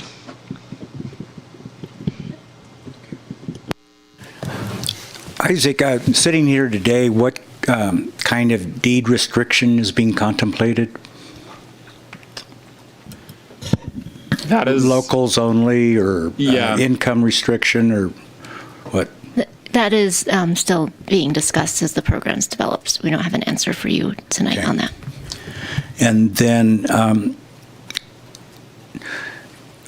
we've already heard a range of opinions on the effect of deed restrictions and STRs, limiting STRs on the value of property. And I know staff landed on a 16% valuation for deed restrictions based on other jurisdictions in the context of a for sale deed restriction. And then we had a Moonshine Inc. article last February suggesting that the net income, when just comparing revenues and expenses, would actually be higher with long-term rentals rather than short-term rentals. With all this confusion, just sitting here today, realizing you still need to research it, how do you anticipate going about determining how to compare the values of the short-term certificates and the deed restriction? Thankfully, that's actually not up to me. We are hiring that out to a consultant, who I think Hillary could speak more to. DAE is going to do that analysis for us. Okay, thank you. Those are all my questions. Thank you, Councilmember Zabriskie. Councilmember Klofstad. I have a couple light ones for you, Isaac. So because I don't see any specific verbiage to this, I'm assuming that as homes are sold or permits are relinquished, that those will go directly to the waitlist pool, not the allocation. Is that correct? In the regular pool? Yes. Correct. Okay. Are you aware of anybody who has expressed interest in participating in this program or raised any opportunities, possible ideas? As part of the update process and study process that we were conducting earlier this year, one of the participants, Jim Winterberger, I think he owns a property management company. Yeah, Tahoe Getaways, yeah. Yeah, he expressed interest. It was his idea, and he was the one that brought the program to the Good. foreground. So there's already minds thinking about it out there. Yes. That's what I wanted to confirm. Do you feel that there is a minimum number of STR permits that's necessary for this allocation in order for this to be an attractive program? And do you think this is adequate for that, or do we have any idea if we even need more or less, is what I'm trying to get at. I would say we do not have a great idea, given that this is a brand new idea. It's a novel idea. It doesn't exist anywhere else that we know of. And 45 is a suggestion based on the number of renewals that we had on May 15th. And really it's up to, it's a council decision. And my understanding is that if there were some great project that was brought forward, that we could create an allocation of STR permits specific for that need, correct, as council direction? Yes. Thank you. That's all. Okay. We'll move into public comment. Would anyone like to make a public comment related to this agenda item this evening? If you do, you can step right up to the podium. Just a reminder, please state your name for the record, and you have 3 minutes. And Sarah, because our timer's not working, you're going to give the 1 minute wave. Okay. Okay. Hello, I'm Sam Grossberg, and this is my 3rd time giving public comment on short-term rental permits. I am one of the 15 people who inquired about renewing 2020 permits in the 3-month moratorium period. And I wanted to start my comment by saying that I'm extremely supportive of using the windfalls from short-term renting to fund affordable housing. And I would like to also just ask questions. I know Mayor Henderson said not to inquire about the details, but I do wonder if it's premature it's unclear how this allocation is working, and without getting into the details of the math around the units, how many units we expect this to create, how much we expect a token to go for. I think that it feels like those are all questions that the council should be asking before setting aside 45 permits. I do have a stake in this as someone who's made a somewhat unwilling sacrifice for the program. And I just want to reiterate that this has affected me deeply, unintentionally, and want to reiterate the sort of reasoning behind why I do think that the council should be giving me consideration and people like me. You all agreed in September that people who have short-term rental permits and are participating in the program should be allowed to continue renting for the stability that that provides. You also agreed in February that there should be no minimum number of nights to rent to keep a permit, because there are legitimate reasons. In my case, I chose 2021 to renovate my house, why someone might take a year off from the program. And this, so this is, I believe it is fair to give consideration to the people who got left behind by the recent decisions, and allocating as many permits to people on the wait list as possible helps alleviate that. I know the ship has sailed on getting exemptions, but I would appreciate consideration to asking some deeper questions before allocating these permits, and also wondering if there are other programs that the council should be considering. For example, raising the transient occupancy tax, maybe even making it progressive so that people who are getting more revenue are paying higher taxes, and using that money to directly subsidize. I wonder if that could create even more revenue and could be a more efficient way to do that. So I just want to ask the town council to respectfully consider these questions and proposals. Thank you. Sam, thank you for your public comment and the ones in the past as well. Would anyone else like to make a public comment related to this agenda item this evening? Seeing none, we will close public comment and we will move into council deliberations. I'll start back on this side again. Councilmember Klovstad, I believe you kicked us off. Yeah, I think this is a fair start at yet another, new and creative program to bring solutions to our community and the housing needs. So, my questions were directed because I might consider starting with a smaller number and dedicating relinquished permits to go into this allocation pool instead of the other way around. I just think it's going to take us some time to get some product to actively engage and utilize these permits. And I do know there's a lot of people that did kind of get left behind. So that would be my only offering for deliberation. Otherwise, I'm in full support of moving forward this and engaging BAE to do the investigation and come up with the analysis that we need in order to make a final deliberation. Thank you. Councilmember Zabriskie. Sam reminded me that there have been prior presentations from members of the public who are permanent residents and for one reason or another just got caught in the different deadlines for no particular reason. And I said before, and I'll say again, I am open to our seeking a way to relieve the hardship on permanent residents who need to do feel they need to do short-term rentals in order to financially survive in our town. I think that's awfully hard to do, and that's the real problem, is how to do something that's fair and equitable to everyone. All of that said, I know we completed questions. Does anyone know how quickly council's going to come back, or how quickly staff will come back on the plan? Are we looking at 2 or 3 months? The staff report said summer, but I'll ask Jen or Isaac if there's a more specific date that you want to share. I can jump in on that. Our hope is to bring it back by the end of August.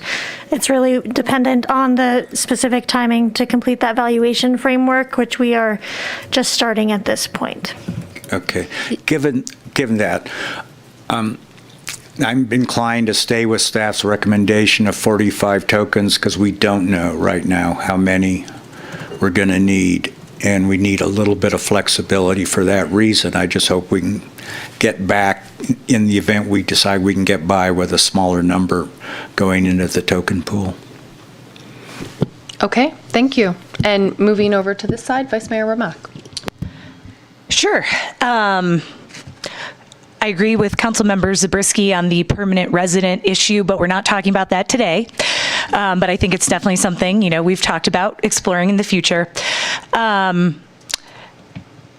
think this is such an innovative program. It's another one of the tools in the toolbox, we always say, that is fantastic and, shows staff is looking at things differently. And I want to thank Jim Winterberger. I talked with him at length a few months ago about this program when the idea first came about, and it's wonderful, that people are thinking differently.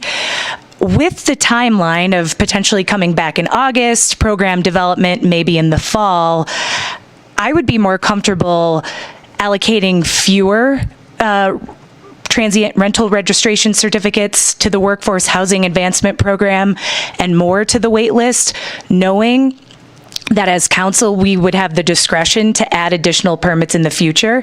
I know we set it up at 1255, but in conversations with Jim Winterberger, he brought up the point that some of these houses, that maybe property management firms would look to utilize for this program in the STR permit side, are these bigger houses that are not necessarily workforce.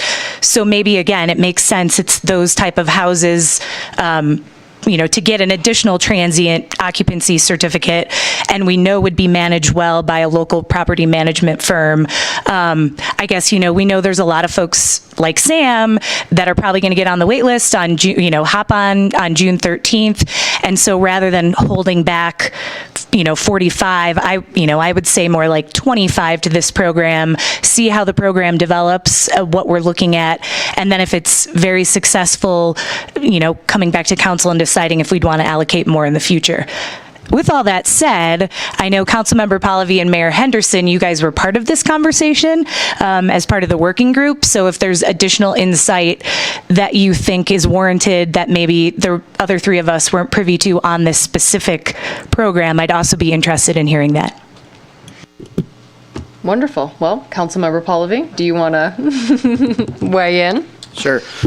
Thank you. I have 2 themes for my comments. I'm going to keep the second theme to hopefully just do a quick wrap after we get through this item before us, because it's more food for thought that I think we should all just think about and maybe have the opportunity to provide some direction to staff as they embark on this. But sticking to the topic directly in front of us, I'll be very clear. I would support giving all 90 permits or however many permits we have back to the wait list. I don't support keeping anything in our back pocket. I don't think it's necessary at the time being. I think to Sam's comments, we have no idea what's going to come out of any of this. So why should we artificially hold those back when we don't actually know what we're in for in the next 3, 4, 5 months? We just got done with a presentation on the general plan. We're really busy. Staff is incredibly busy. We know their resource constraints, and I don't want to be the one to be like, you told us last meeting in August, where are you? How come you're not here, right? And there's people waiting and there's stuff happening. So, the end of the year is quite close, especially by the time we would have a program even for discussion in front of us. So by the time we actually would end up allocating any of these, I can't imagine it's going to be before November, December, January timeframe, at which time we'll have another wait list, we'll have another tranche of folks who end up not renewing, et cetera. I also believe that because this was such an urgency issue, we had a lot of renewals that I think there's going to be a lot of shifting in these first couple of years with people who are like, oh, I got to keep my permit even though I really don't even want it anymore, right? And so we just don't know. So I'm not in favor of this recommendation because it puts too much into the unknown for unnecessary reasons. Let's give the people who know what they want to do the certainty to do that. And then let's create, if we need to create something because somebody's doing something awesome and it fits our program guidelines down the road, I would really highly doubt that this council is like, nope, we don't have any permits left. We can't do anything, even though you want to do the right thing, right? So I think we're aware of what the right thing is. That's why we're up here. We're making these decisions. So, as opposed to picking a random number out of the air, whether it's 20, whether it's 30, we're all just sort of like picking numbers. Personally, I would say let's not pick a number. Let's let them all go. Let's create them later should we have a program that deserves that and or some type of project or make or break issue that, is going to depend on something like this. But not knowing feels to me like we're not being true to the policies that we actually put in place, even though this was always part of the programmatic guidelines. It would seem like we've all heard the emails and we've all gotten the calls, like, let's just do the best we can to get that cap met and then come back and continue to revise and hone and refine this great program that we should be proud of. So I'll leave my first round of comments at that. I was going to say, you had another one. I Food do. For thought. I'm going to leave that for the very end? Yeah, I would prefer to, because it's not pertinent to this exact piece of what we're deciding. So in the spirit of your comments and my understanding of how I want our meetings to be run, I would like to save those comments just more as food for thought for staff as they move forward in developing the program. Thank you for that. So I think I certainly agree with it. Sometimes feels like we're kind of just picking a number, and that can be really, really challenging. And I appreciate staff's perspective that we're trying to strike some sort of balance here, recognizing that this is a new program and we're testing the waters. And I think there are so many examples of when we've actually had to do that. So this is not sort of a unique case of doing that. I am in alignment with Vice Mayor Romack and Councilmember Klövstad that I'd be comfortable with, some amount of, a slightly less number of permits going into this program right off the bat. That said, I do want to see some permits go into this program.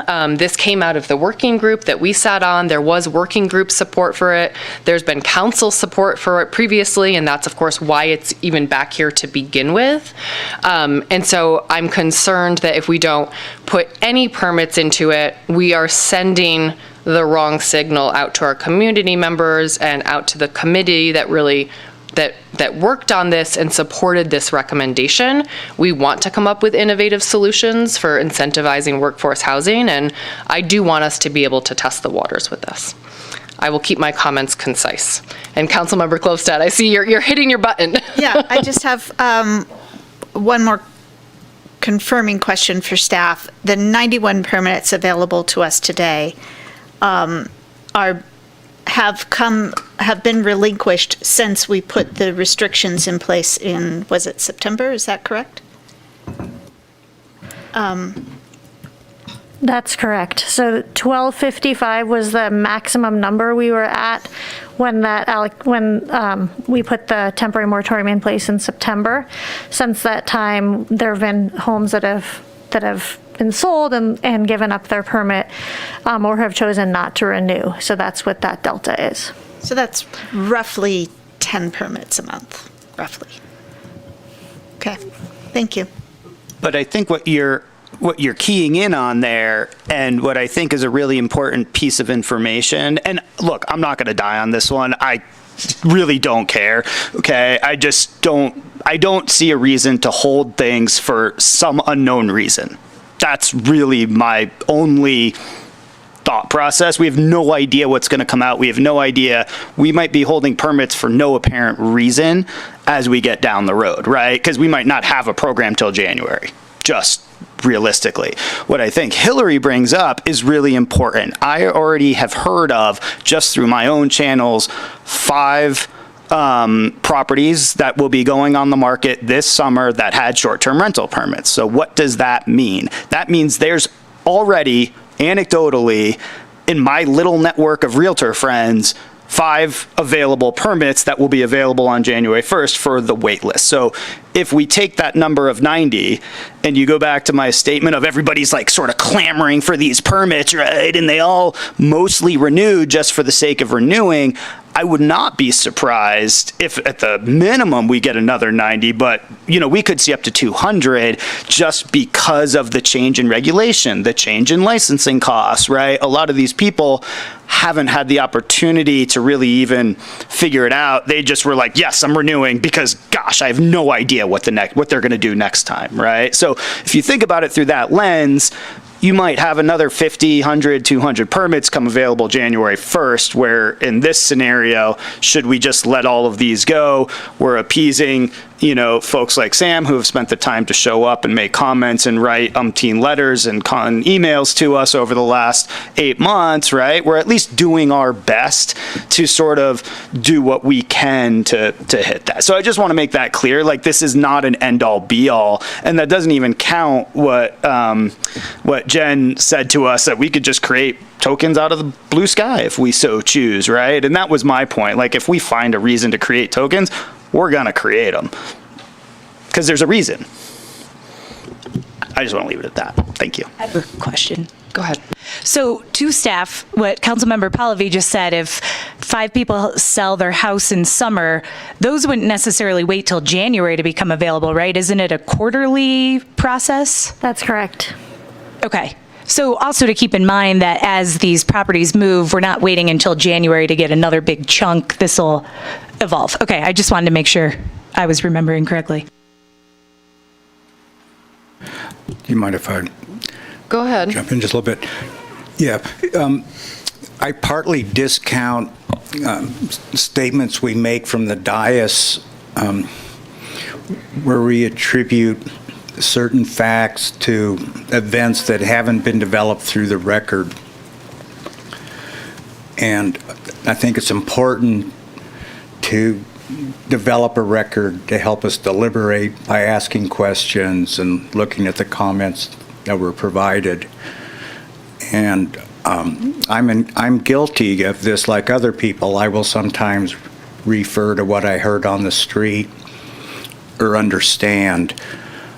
But in a situation like this, I'm struck by Councilmember Pallavi's remark that staff would be particularly burdened on this when we haven't heard that from staff. It's staff bringing that recommendation, and all I heard in the record was a reference to our sending out this analysis to a consultant such that it's not being done in-house.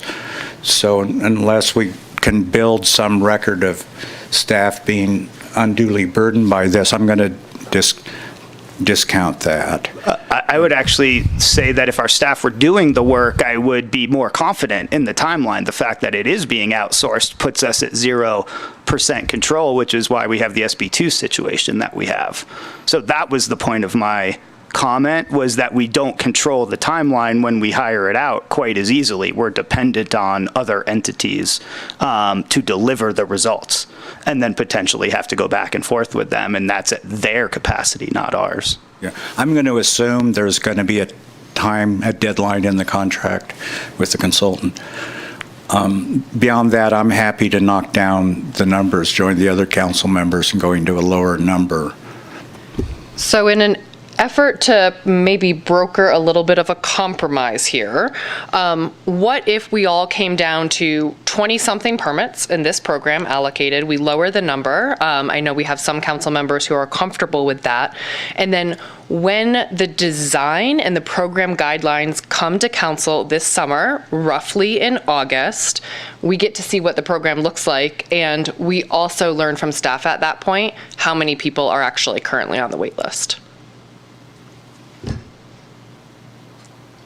Is that a compromise folks can live with?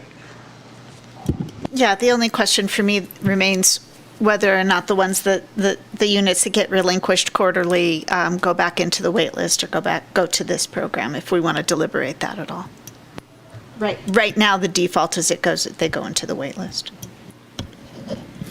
Perhaps under the model that Mayor just recommended as a compromise, we could have some more data about how many are turning over each month when we come back at the end of August, and that would give you maybe some more information.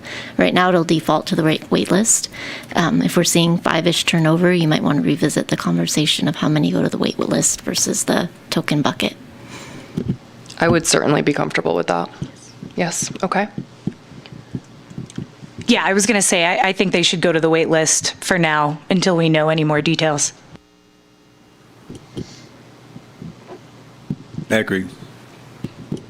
Yeah, I mean, you don't need my vote to support a different number. It sounds like you have it, so I will probably continue to just vote no, because I don't see a reason to hold them back for any particular purpose. But I appreciate your effort at a compromise, and I'm glad folks are willing to come down to 20. I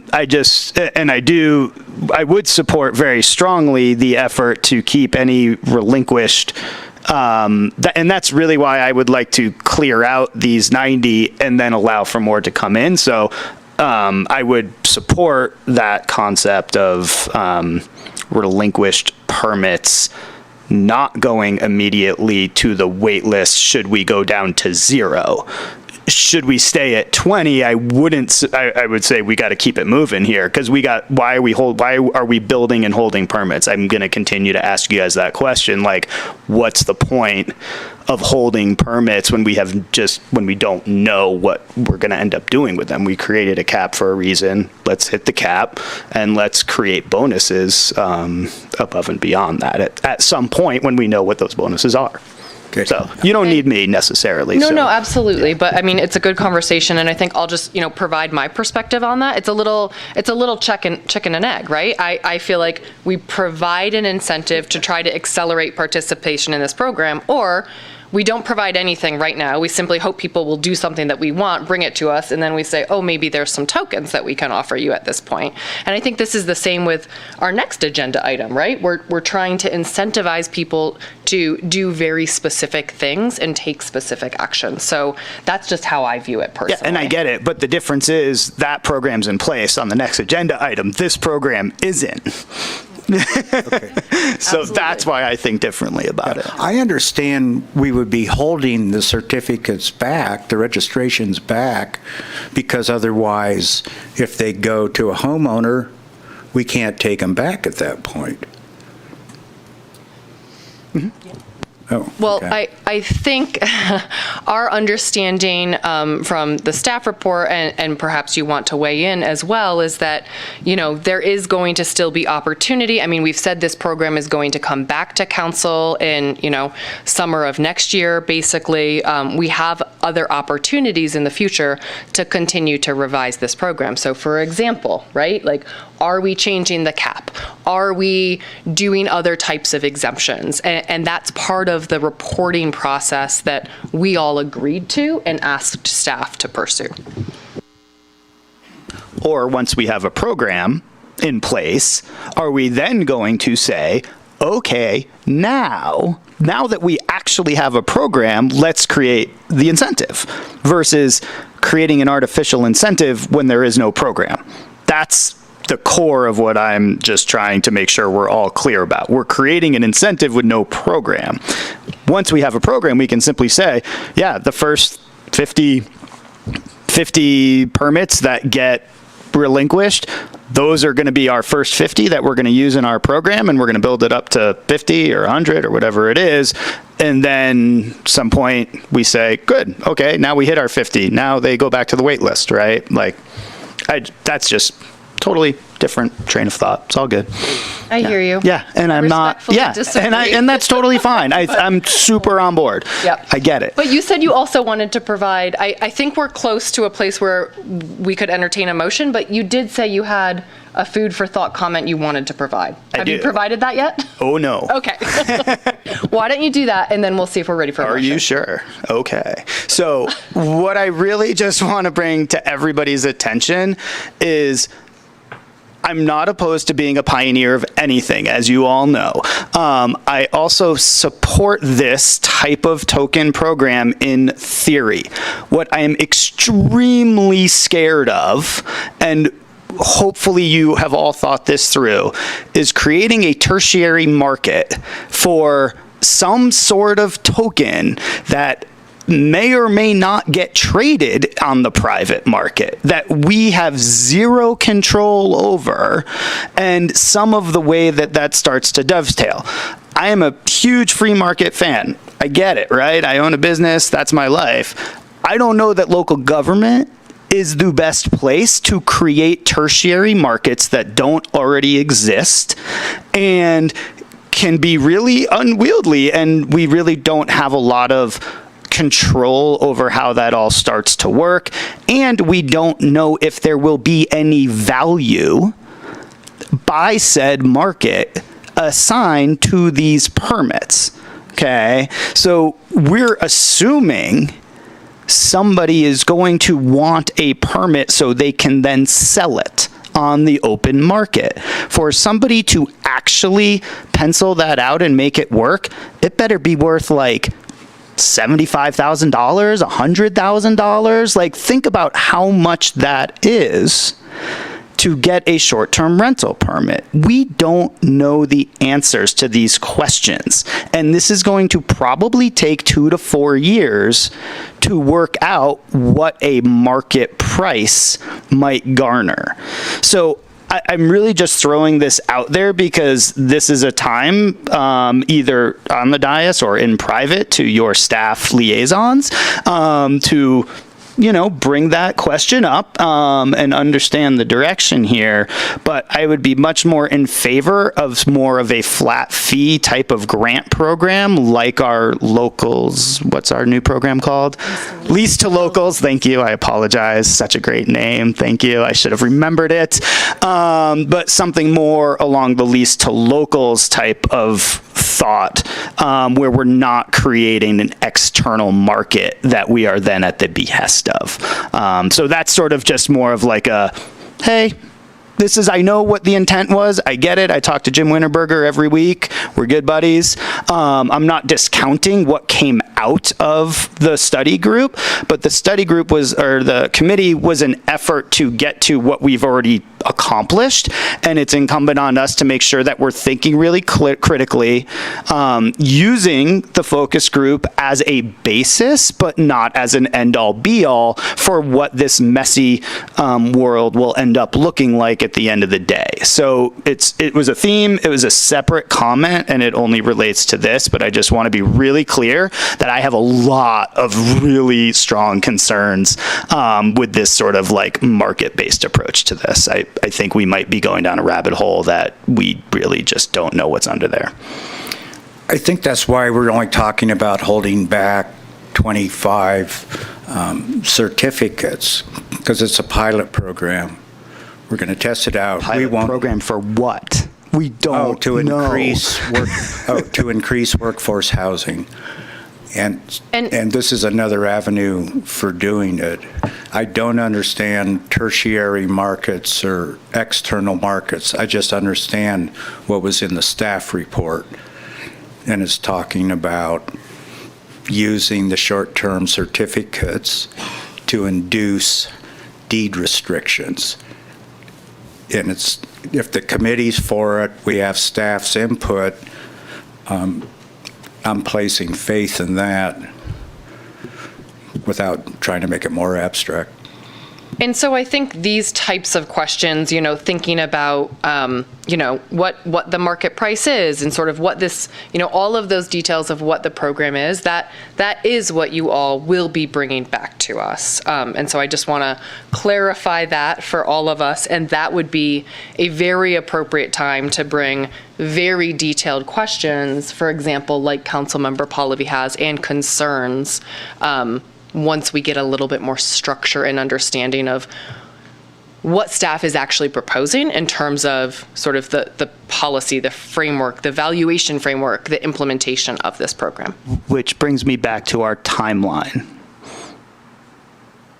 You just articulated it, right? So we're going to come back in September. We're going to discuss it. August. Whatever. I mean, we're going to discuss it. We're going to provide feedback. There's 2 more months that go by, right? So again, just brings me back to January 1st, which is why I keep coming back to, there's going to be plenty of permits available for this. That's particularly why it's not that I don't support the program, it's that the timeline doesn't work and the order of things don't work. I really appreciate your comments, Councilmember Pallavi, and I totally understand, and it's kind of, I get that, but I think I'm leaning more towards the way Mayor Henderson said it, why holding, 25, so that way we show people that we are holding a program will be created. There's going to be a lot of in-depth conversations and details to be worked out, but just so that way there's an incentive there. And if there's nothing there, then a program gets developed and 3 people come to us and we say, sorry, nope, there's none left. We decided we don't want any. But holding a few to entice people, I think, sits well with me. So I will go ahead and make a motion that we allocate 25 transient rental registration certificates to the Workforce Housing Advancement Pool. May I have a second, please? Second. All in favor? Aye. Any opposed? No. Okay, so it passes with 4 ayes and one dissenting vote. And with that, we are much later than we normally go without a break. So thank you to everyone for bearing with us. We will take a 10-minute break. I have 7:22, so we will come back at 7:32. Thank you.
Okay, we are going to come back to order here, and we are going to start with agenda item 7.3, the Home Weatherization Rebate Expansion Program Partnership with the Truckee Donner Public Utility District. And Sarah, take it away with our presentation on this one.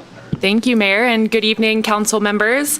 As the mayor explained, I'm here to present our proposal for a home weatherization rebate expansion program in partnership with the Truckee Donner Public Utilities District. And a slide you all have seen before, just so that we always have this greater context in mind. We've committed to reducing our community greenhouse gas emissions 80% below 2008 levels by 2040. And digging into this a little bit more, you can see from our 2016 inventory that the vast majority of these emissions are coming from building energy use, about 59%. And if we break down that 59% a bit more, you can see that we have the vast majority coming from residential energy use, with a big chunk of that coming from residential natural gas. And that's relevant to this program because most people are heating their homes in Truckee with natural gas, and home heat is the biggest energy sucking piece of a home energy, of a home utility bill. It's about 30% of the average home utility bill. So keeping that context in mind. So our climate action plan outlines a rough roadmap to achieve our target emissions reductions. And so this graphic is showing the projected emissions reductions for the year 2040 from just the building energy section of the CAP. So there's also transportation and land use and then waste. But building energy is by far the biggest category in terms of emissions reductions. It's about 83%. So keeping that in mind. And then you can see that most of this needs to come from existing building retrofits, about 82%. And then these are also important, but projected to be much less impactful from a climate action plan standpoint. New construction, energy efficiency, and then continuing to expand our renewable energy sources through the great work of our utilities. So thinking about building retrofits, this is a really complicated task that involves a lot of different aspects that are listed over here. Energy audits, appliance upgrades, weatherization, which is what we'll be focusing on tonight, and includes tightening the building envelope, so sealing drafty doors and cracks and replacing windows, sealing the duct, that sort of thing. And then also lighting upgrades, electrification of HVAC cooking and drying, and then these pieces that are also really important and that underlie kind of everything. Workforce development, so making sure that our contractors and HVAC installers are really knowledgeable about some of these new efficient technologies and are able to do a really good job installing those. And then community education and making sure the community has the resources they need to do these sorts of things. So what sort of incentives already exist in this realm? The Public Utilities District, which serves about 95% of our residents in Truckee, has a number of great services already.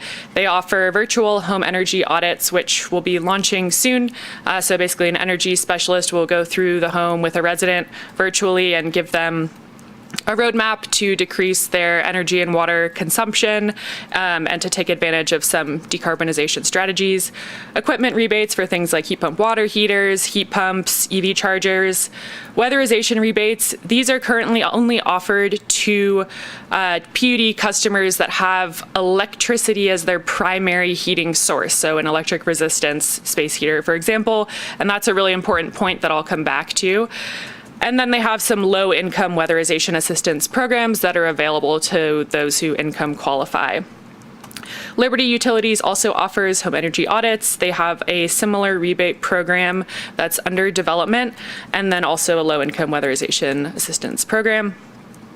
And then there are some state incentives, specifically the Tech Clean California incentive, which offers contractors so pretty generous rebates for doing heat pump and heat pump water heater installations. So why are we focusing on weatherization with this program? There are a few reasons for that. One is that it reduces the heating and cooling needs of the home. So if you're making the envelope maximally efficient, then the home needs to do less heating and cooling using whatever heating and cooling technology you have in the home. And this energy savings and cost savings vary significantly, obviously, based on the home and what sort of upgrades it needs. But a skillfully weatherized home could reduce energy costs by around 20%. We've all experienced the past few summers with horrendous smoke and how bad that air quality gets. So weatherizing the home and preventing smoke from just coming in through cracks in the home or through the ducts or whatever it may be, combining that with having an air filter and properly using an HVAC system so that you're recirculating air and not bringing in smoke from the outside is a really good way to reduce the health impacts of wildfire smoke as we head into that season. And then finally, as people prepare to upgrade their equipment, it's really important to have done some energy auditing and weatherization so that people are right sizing that new equipment, that whether it's a heat pump or what have you. Making sure that the heat pump is the right size for the home is really important, because if it's not, that is going to decrease its energy efficiency significantly.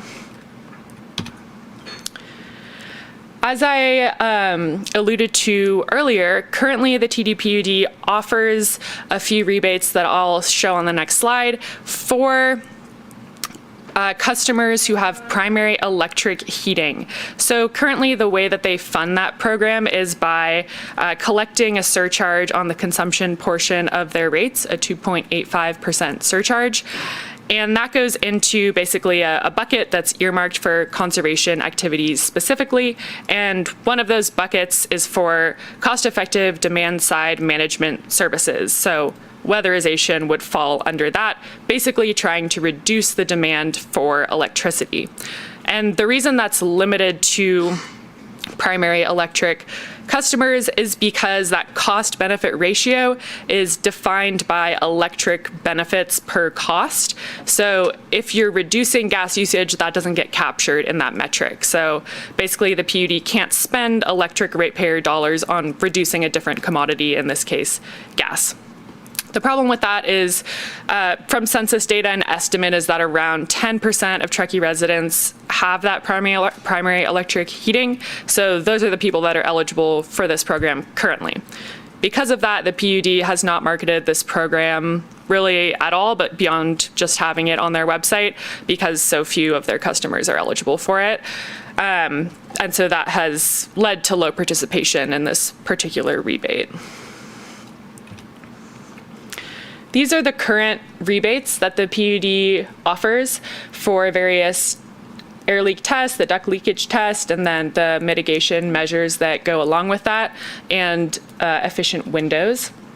So what we're proposing is to keep these rebate amounts and just expand those to customers with any primary home heating fuel, which is primarily going to be gas, but might also be wood or propane in some specific circumstances. And our budget for this proposed project is $40,000 for this next fiscal year, which is about 123 rebates if you're considering one rebate as a test and a mitigation measure together. But as you would imagine, some people would maybe do one rebate and some could do all of them. So that's very variable, just an estimate. There's no overhead or administrative cost for this pilot project, but if we were to continue this project partnership with the PUD, they would ask for a small contribution towards the software licensing cost. And then this is a pay as rebates are requested type of program, so we're not giving the PUD $40,000 off the bat, we're distributing those rebates as they're requested. This is just what the PUD's home rebates application currently looks like. It's fully online. There is an option for people who would rather print out the application and mail it in, but it's pretty simple. It's just asking people to put in their account information, the equipment info, to document that the measure was completed. So usually that's before and after photos and a contractor invoice. And then they submit that and get paired with a PUD representative that helps take them through the rest of the process. So our proposal is to use this same interface for the primary gas customers, and the PUD would take care of those customers themselves, and it would be fairly smooth. The only thing they would be adjusting is the energy savings calculations that their software performs when people are applying for the rebate, because they would have to be going from assuming that that fuel is gas instead of electricity. For Liberty customers, the PUD has offered to build a similar interface that we would host on our town website, and then town staff would be responsible for performing the administrative tasks and the rebate distribution, cutting that check. As far as marketing goes, both PUD and Liberty are amenable to and excited about pushing this program out with their various marketing avenues. Liberty has also identified that this is a really important gap to fill in their current and proposed programs because they have the same restrictions. And then marketing this at our various tabling events that we have, especially throughout the summer. And then we just want to reiterate that this is a first step. It's a pilot program. We want to survey customers and track participation and collaborate with the PUD and with Liberty to see if incentive amounts should be adjusted or how we should adjust this program in the future to make it better. We know that this is a very small piece of the puzzle, that there's a lot of other work to be done, and are looking at other programs such as permit streamlining for various efficient equipment, as well as working with our REACH code consultants to help identify accompanying incentive programs. So one piece of the puzzle, but an important part, we think. That brings me to the staff recommendation, which is to approve the development and launch of the home weatherization rebate expansion program in partnership with the TDPUD. Great. Sarah, thank you so much for that presentation this evening. We'll kick it over to council questions. I also just want to provide a little bit of additional context for this before we sort of dive into that. I think it's really important that we're focusing on decarbonizing our building stock and becoming more energy efficient. And often our rural communities are really left behind in equitable decarbonization and efficiency. Of course, California Assembly Bill 3232 directs the state to achieve reduction in GHGs from both residential and commercial building stock. And Truckee and the Sierra Mountain communities in general are particularly vulnerable. We face really unique challenges in actually being able to do this and in creating energy resiliency pathways. We have older, less efficient buildings. We have fewer resources to put toward this, typically limited local capacity, competing priorities. And yet in the face of climate change and wildfire and PSOMs, we really have to work to do this and to provide easy, efficient, cost-effective pathways for our residents and for our businesses, for that matter, to improve their buildings. And there's so many benefits to that: improved efficiency, saving money on energy bills, improving comfort and indoor air quality, as you talked about. So I just wanted to kind of set that stage a little bit as well. And with that, let's dive into questions. I know I certainly have some. Council Member Zabriskie, do you want to start us off on this one? Yes. Thank you, Sarah. I realize that even when we have programs that can be cost-effective for the homeowner, the tenant, they may not take advantage of it. That is to say, even if it's to their financial benefit. Has the PUD, or do you have any suggestions on how we can remove impediments to their taking advantage of what's in their self-interest to begin with?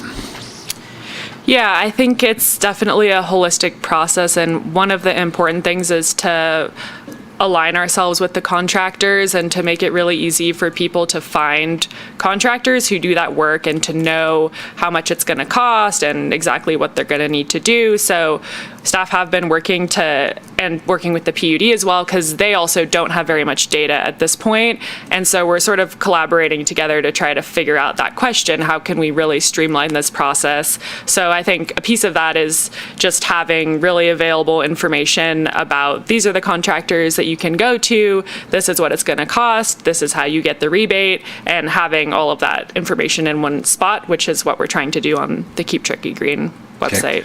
I don't mean to get too far ahead of this project. Do we have any understanding if someone's switching out an appliance in connection with weatherization? Do contractors typically take away the old appliance? Or is that something we'd have to consider as part of the program to help make it easier for a homeowner? Could you clarify the connection there between the appliance and weatherization? Yeah. I know it's a little tangential, I guess. Even though this doesn't exactly fit, just the idea of a dryer switching, in the context of electrification, switching out a gas dryer for an electric dryer, who usually disposes of the gas dryer? And would that be up to the homeowner? And would removing that burden from the homeowner help encourage them to take advantage of the program? I would suggest that those are all things that maybe we could try to capture in a survey, and understanding why users are choosing to opt into this or not. And we wouldn't have that detail right now. Thank you. Yeah, those are all my questions. That's something that'll be important to crowdsource from the people who are using and not using this program, is what would make this easier. Crowdsource. Yeah. Crowdsource. Okay. Thank you.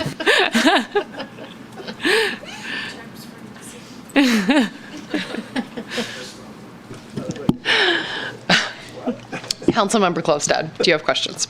No, I believe they were all answered in advance. Thank you. Okay. Turn to this side, Vice Mayor Romack. I just, two quick questions. So the Liberty customers would go through town staff for the administration of this program. Obviously, it sounds like it hasn't been utilized a lot yet for TDPUD. Do we have a sense of timing and, again, just staff capacity? If this program is overwhelmingly successful and people are interested, is staff able to handle that with Liberty customers? In terms of timing, we are aiming to launch at the beginning of the fiscal year, so July 1st. We really have no idea what kind of interest we're going to get yet. We're hoping, well, judging from the amount of Liberty customers compared to PUD customers, we imagine there will be much fewer traffic from those Liberty customers. And so we deemed that it would be appropriate that's based on staff capacity that we're handling that. But that will be something that we're evaluating as the program launches.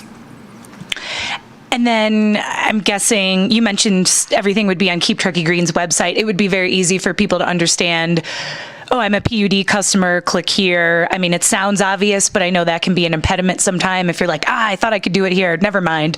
So I'm sure you guys are already talking, how can it all work together? Yeah, and connecting the PUD and Liberty and kind of integrating all of those resources so that they all speak to each other. I think that's an important point.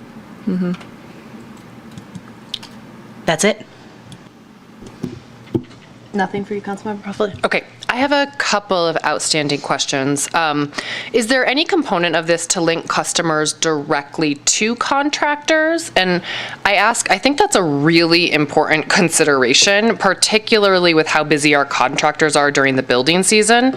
It is so wonderful to have a program, but not if we don't have any contractors to do the work, and not if customers are going to get frustrated simply trying to find a contractor. That could be a huge pain point for customers. And it could be a point where their participation journey ends if there isn't support for them. Mm-hmm. So what is that going to look like? Yeah, and I've already started just calling contractors and saying, do you do these services? How much do they cost? Can we put your name on our website? What's your capacity for the next few months?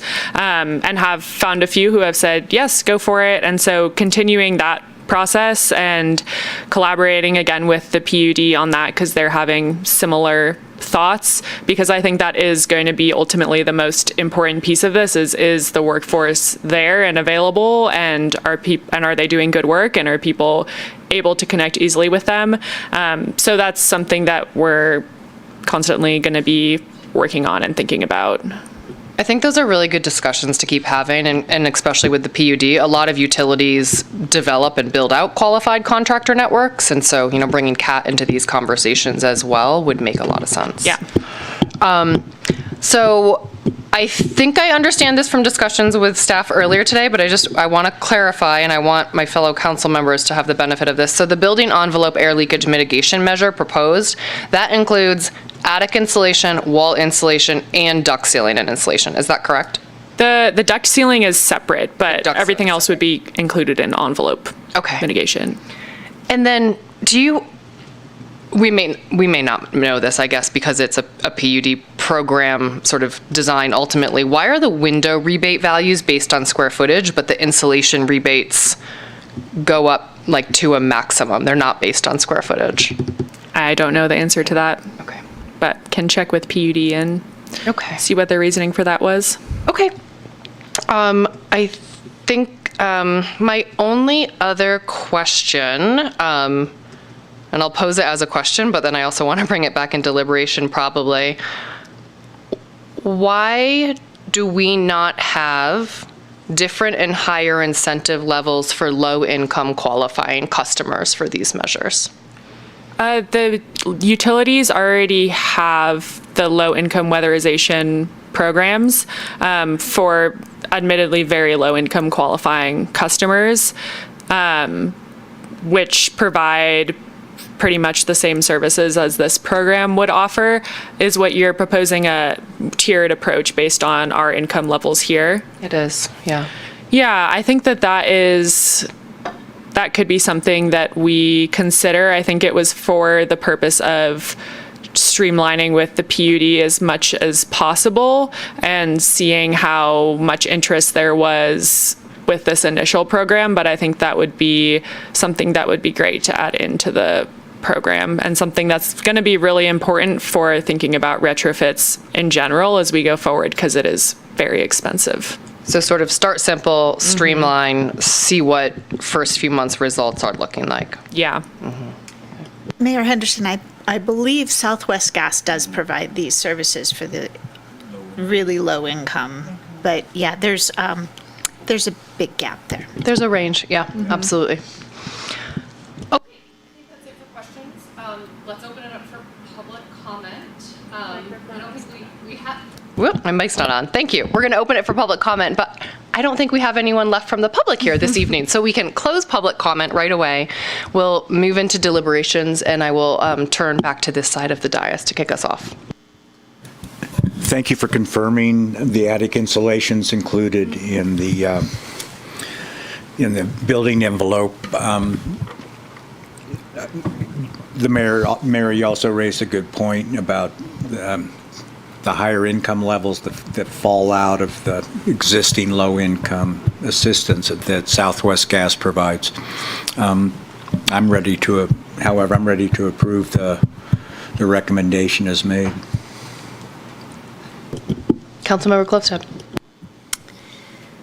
So, interestingly, when I first moved into my house in Donner Lake, the PUD did do this for gas space heating. And so I went through this program. And I'll just say, you probably no surprise with it up to $250 contribution, it's pretty minimal. It's weather stripping and caulking. And a little bit of duct sealing that you can access without doing any destructive access. Home Depot. Yeah. So while I love this program and I'm fully supportive, I really can't emphasize enough that this is the very first minimal step. This is like dipping our big toe in the water and I want to wade in, right?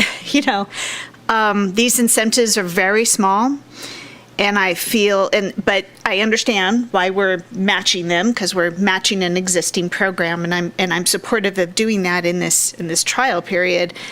But I feel it's not going to have the impact or the interest that we really need to exercise the decarbonization that's needed in our existing building stock.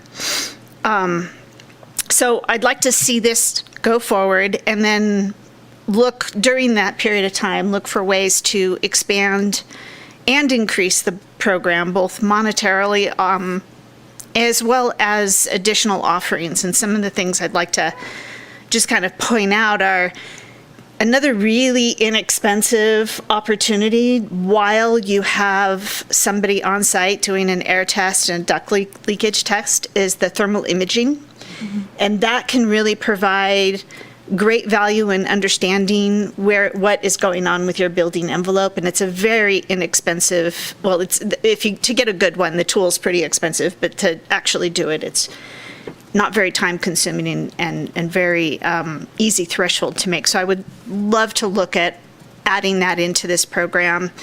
I'd also like to really make sure that we're making a strong connection for options for contractors to perform this work. When I went through this program, they just left us a bunch of weather stripping and caulking, and I did it myself. So again, just that was a real easy threshold. But when we get into doing things like adding attic insulation or replacing windows or converting to induction heating or induction cooking or heat pump water heater and space heater, those take a much higher level of evaluation and assessment. As Sarah pointed out, it's really, really important to get the right size, the right unit, and make sure that it's all appropriately coordinated. So I would love to see this program also add in possible subsidies or free engineering and evaluation services, even for somebody to just say, hey, can you go through my house and give me a rough estimate? How much would it cost to switch out my water heater and my space heating for heat pumps? What would be entailed in that, and who could I work with? Just getting people to that first step, because that's it's a little bit of a cliff to jump off of, honestly, because I've done it, and I've spent a lot of time in this arena, and it's still very technical. So the more we can provide technical assistance and subsidized engineering, I think the more attractive this will be to a greater population of our community. And with that, I'm also interested in looking at a tiered structure for our lower income stratification. Thank you. Thank you for that. Vice Mayor Romack.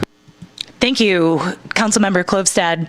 Great comments. And I think my first read through this was, why not offer more? Because it didn't seem like $75, $250 would really incentivize a lot of folks.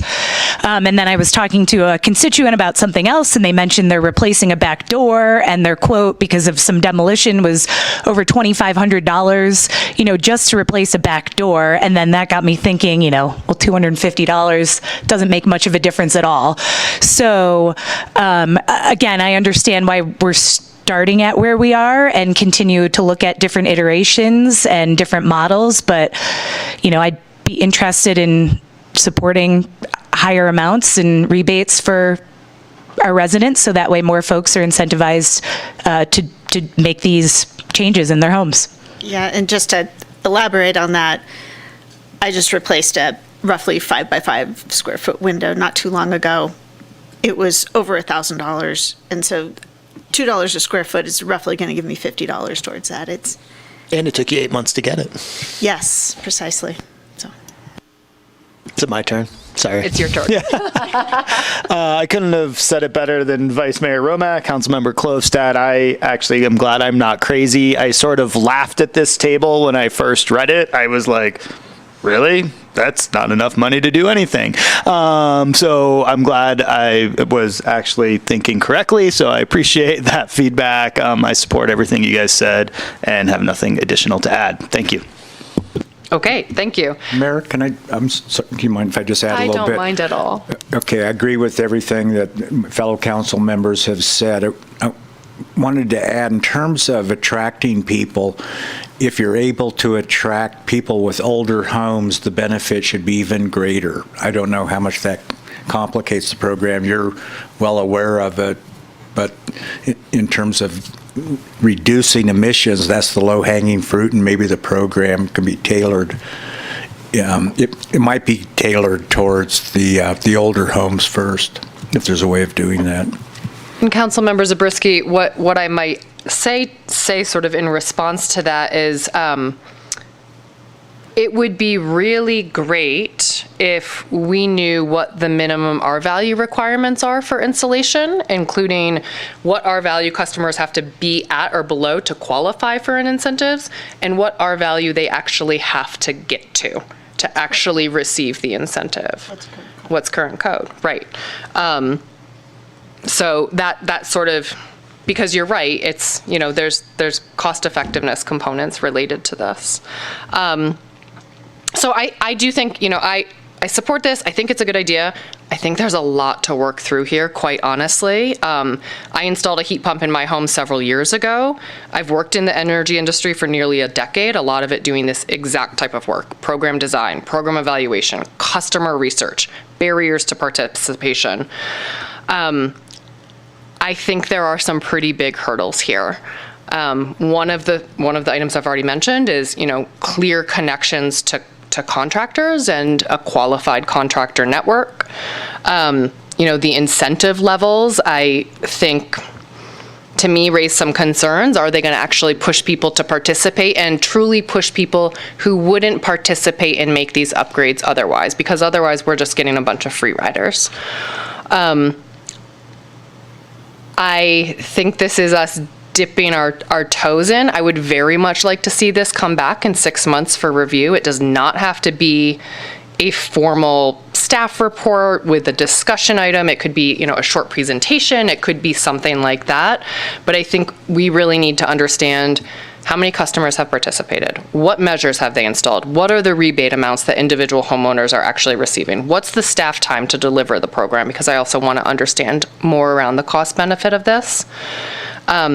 Just a couple of other comments. One of the staff responses referenced a survey to understand, potentially, what are the appropriate rebate levels? I want to be very clear. I am not in favor of a survey on willingness to pay. Those are inherently fraught. You ask customers what kind of a rebate they need to install a certain measure, and they're typically going to select the highest amount in the survey because that's what they want. But a survey that looks at barriers to participation among non-participants in 6 months, for example, pending, what this looks like, I think could be very appropriate. I would like to see higher incentive levels for some of our lower income qualifying customers, particularly those where we sort of have, maybe they qualify for a LIHEAP type program, but then you have a bit of a gap, right? Like that customer segment, I think, is important to be able to include in this type of a program. And then we sort of talked about the costs again, and I think especially given the costs provided from staff responses on the HERS raters associated with blower door and air duct tests, I don't think I would hypothesize we're not going to really see the participation that we want with this, with these incentive levels, without a strong contractor link, et cetera. Can I ask an additional question? Well, sure.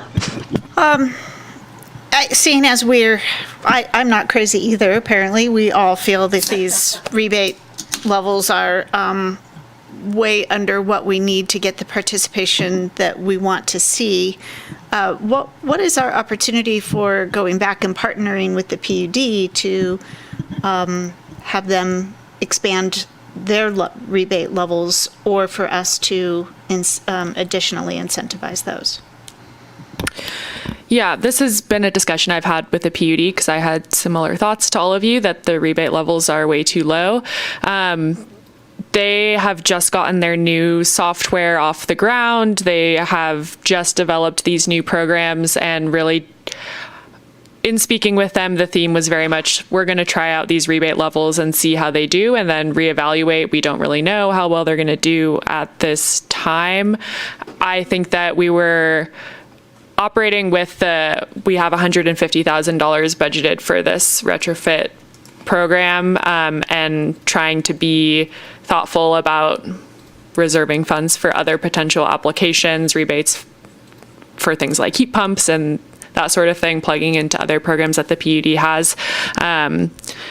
So I definitely agree that higher rebate levels for this program would be more effective. It was a matter of meeting the PUD where they're at, and also thinking about the rest of our budget funds. What's their time frame? How long are they going to give this these rebate levels a try? So that's a good question. I think that their budget is planned to be similar this year. They have a different fiscal year than us, but through the rest of the calendar year and then into the next year, it sounded like the budget levels were going to be similar. I think that's a discussion to have with the PUD and determine what that trial period is likely to be. And I do think, I mean, it's important to recognize we also don't want to overshoot, right? Because you don't want to set sort of community-wide expectations that here are these higher rebates and now they have to get, revamped down. So I recognize the desire to be cautious there, but just as some other examples, so SMUD, much larger utility, very different context, but they offer rebates up to $3,000 for their seal and insulate program. And that includes air sealing the home, sealing ductwork, and insulation. And I couldn't find their specific measure breakdown for incentives. Another provider that I looked at, flat rebate amounts for insulation, $350 flat rebate for attic insulation, as an example. So I think we're all feeling like these are probably too low. I guess I'm willing to support testing it, but I don't have very high hopes. And so I don't want to test it for an extensively long period just to get to a place where we say, hey, look, we didn't have hardly any participants in this program. I would agree with that. Well, then it puts even more pressure on selling the cost effectiveness of the program.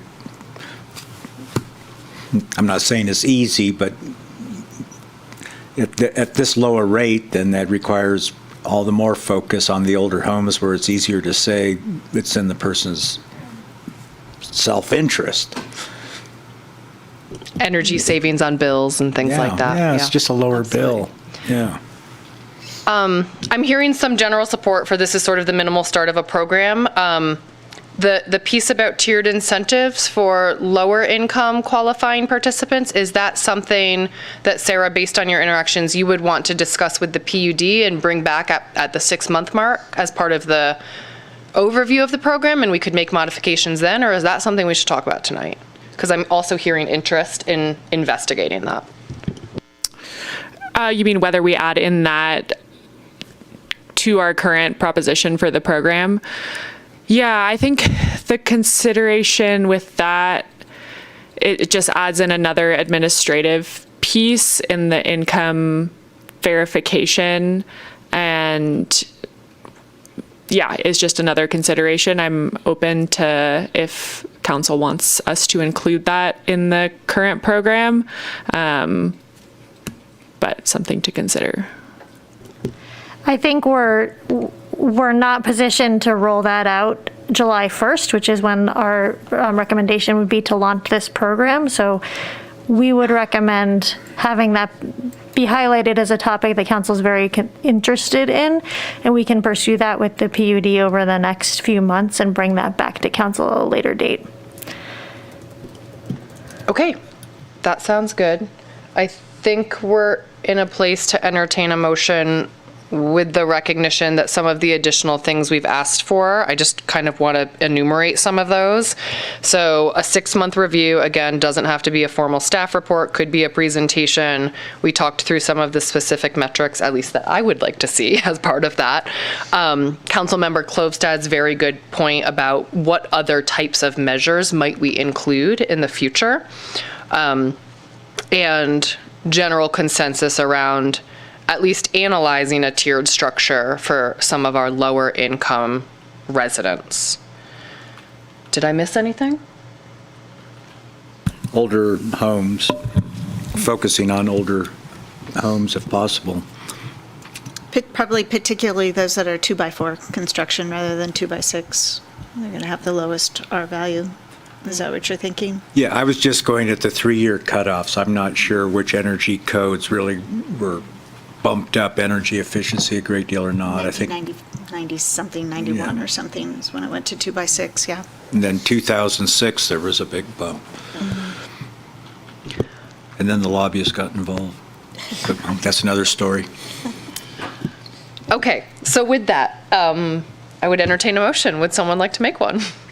I'll make a motion that we approve the development and launch of the home weatherization rebate expansion program in partnership with the Truckee Donner PUD. And a second? Second. All in favor? Aye. Aye. Any opposed? Okay, well, we'll look forward to seeing that in a few months here. Thank you so much, Sarah, for all of your work on that. All right, moving into 7.4, receive parcel charges for town special service areas and permanent road divisions. And Becky is going to give the staff presentation this evening.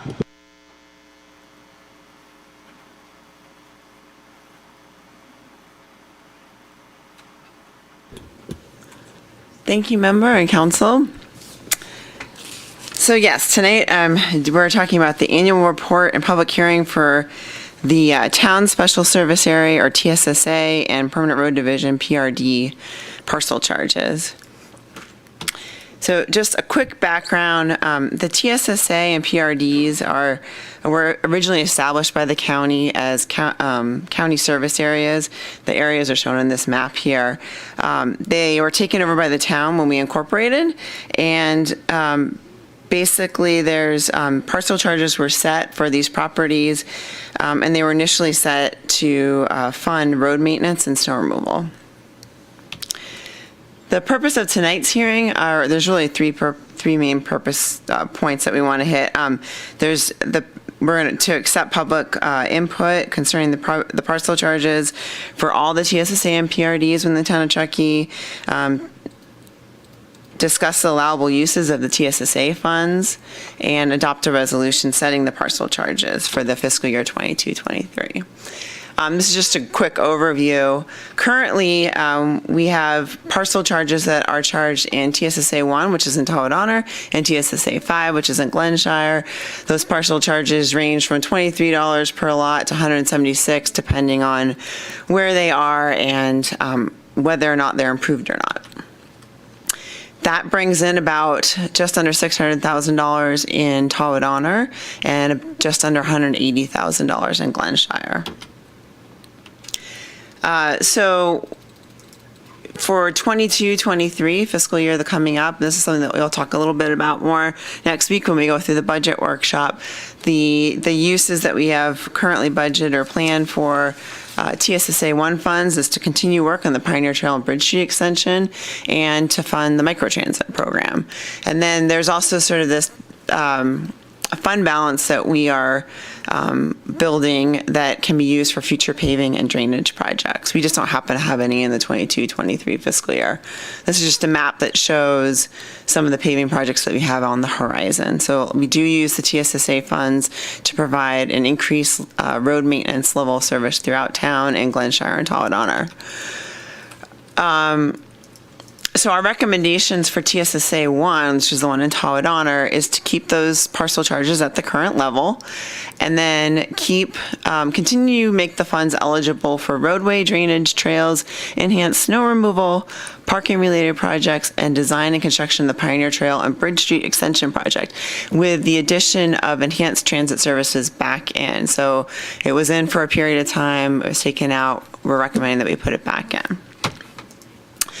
For TSSA 5, really the expected uses for 22-23 are to continue snow removal in Cambridge Estates. Those roads have not been accepted by the town, but we use the TSSA funds to do snow removal, and then also to fund the microtransit program. And then again, there's this desire to sort of create a fund balance for future paving and drainage projects. So the recommendations for TSSA 5 are to continue the parcel charges at the current level and continue to make the funds eligible for roadway, drainage, trails, and transit services. Regarding public comment, we sent letters to both the Tahoe Association and the Glenshire Residents Association regarding the purpose of tonight's meeting. They didn't have any specific comments, but they did. The letters, or a combination of the letters or comments that were received from both those homeowners associations, where there's some projects that they may want to request funds for in the future. So in Tahoe Donner, there was some discussion about using those funds to do a trail connection that would connect the Truck Creek Trail to the Alder Creek Adventure Center, and then potentially some traffic calming infrastructure in Tahoe Donner. Also in Glenshire, using the funds for speed feedback radar signs at each end of the subdivision, and potentially doing some trail and erosion control improvement projects. But in general, there was support for the staff recommendation. So there's also a number of existing TSSAs and PRDs in the town that have been assessed at zero for a number of years, and we're recommending that stays. Our recommendation is to keep those assessments at zero. So with that, our recommendation is to conduct a public hearing on the town special service areas and permanent road divisions and adopt resolution 2022-18 that would set the assessments for the fiscal year 22-23. Thank you, Becky. Council questions? Anything on this side of the dais? No. Anything on this side of the dais? Nope, kind of seems like an old friend we get to see every year.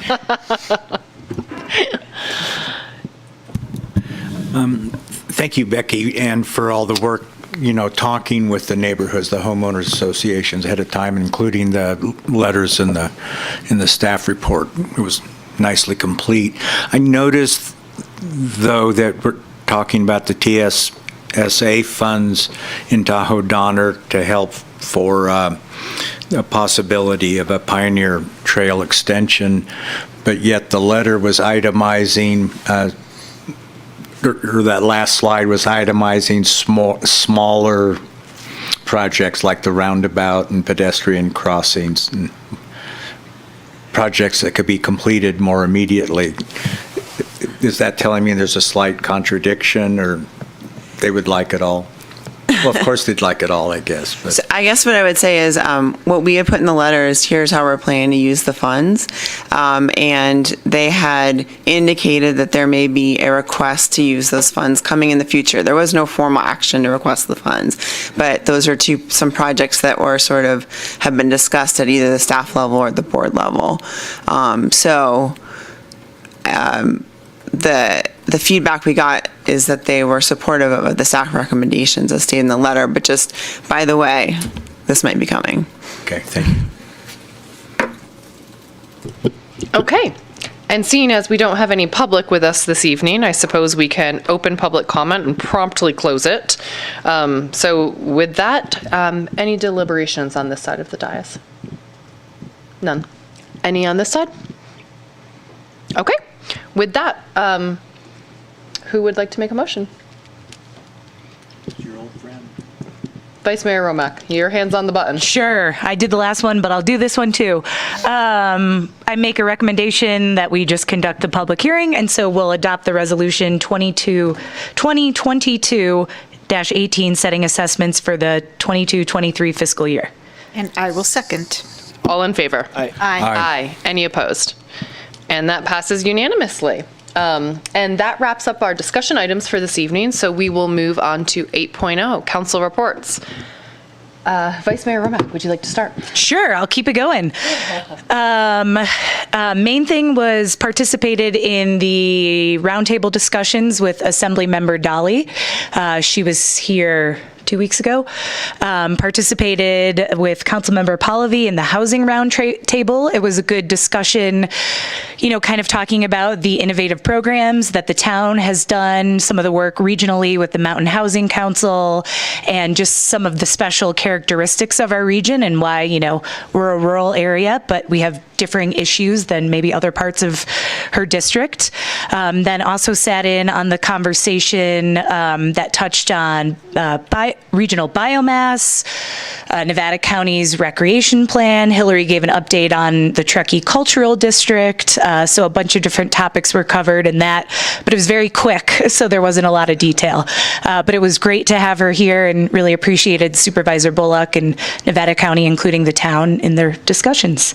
And I think that was pretty much it. Thank you. Councilmember Pallavi. Yeah, joined Lindsay on that luncheon with Assemblywoman Dolly. Just a big thanks to Supervisor Bullock again for organizing that, and the Nevada County staff for making all that happen. It was well planned day, and I think very valuable just to our cross-county relations as well as to our state relations.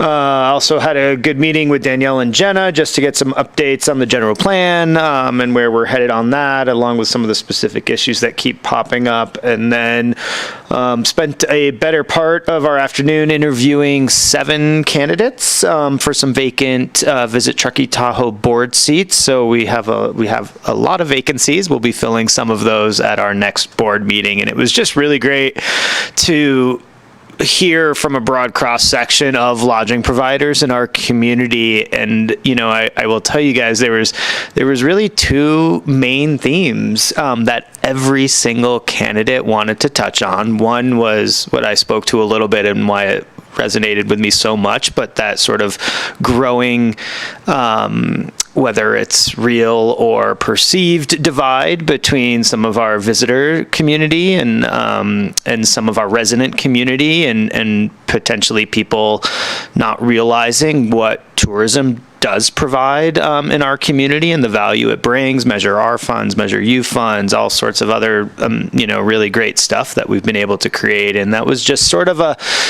theme, I would say, across the board of everybody who was looking to serve on that board, of something they were looking to help heal after the last few years. So it was a nice sentiment to that one, just over and over again. So that's all I got. Thank you. Thank you. Councilmember Klostad. That's great to hear, actually. Thank you for sharing that.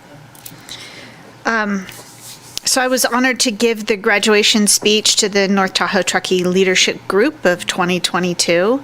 They had a full class with a real wide diversity of people graduating, and I just love this program. I think it's such an incredible asset to our region, so I always want to support them any way that I can.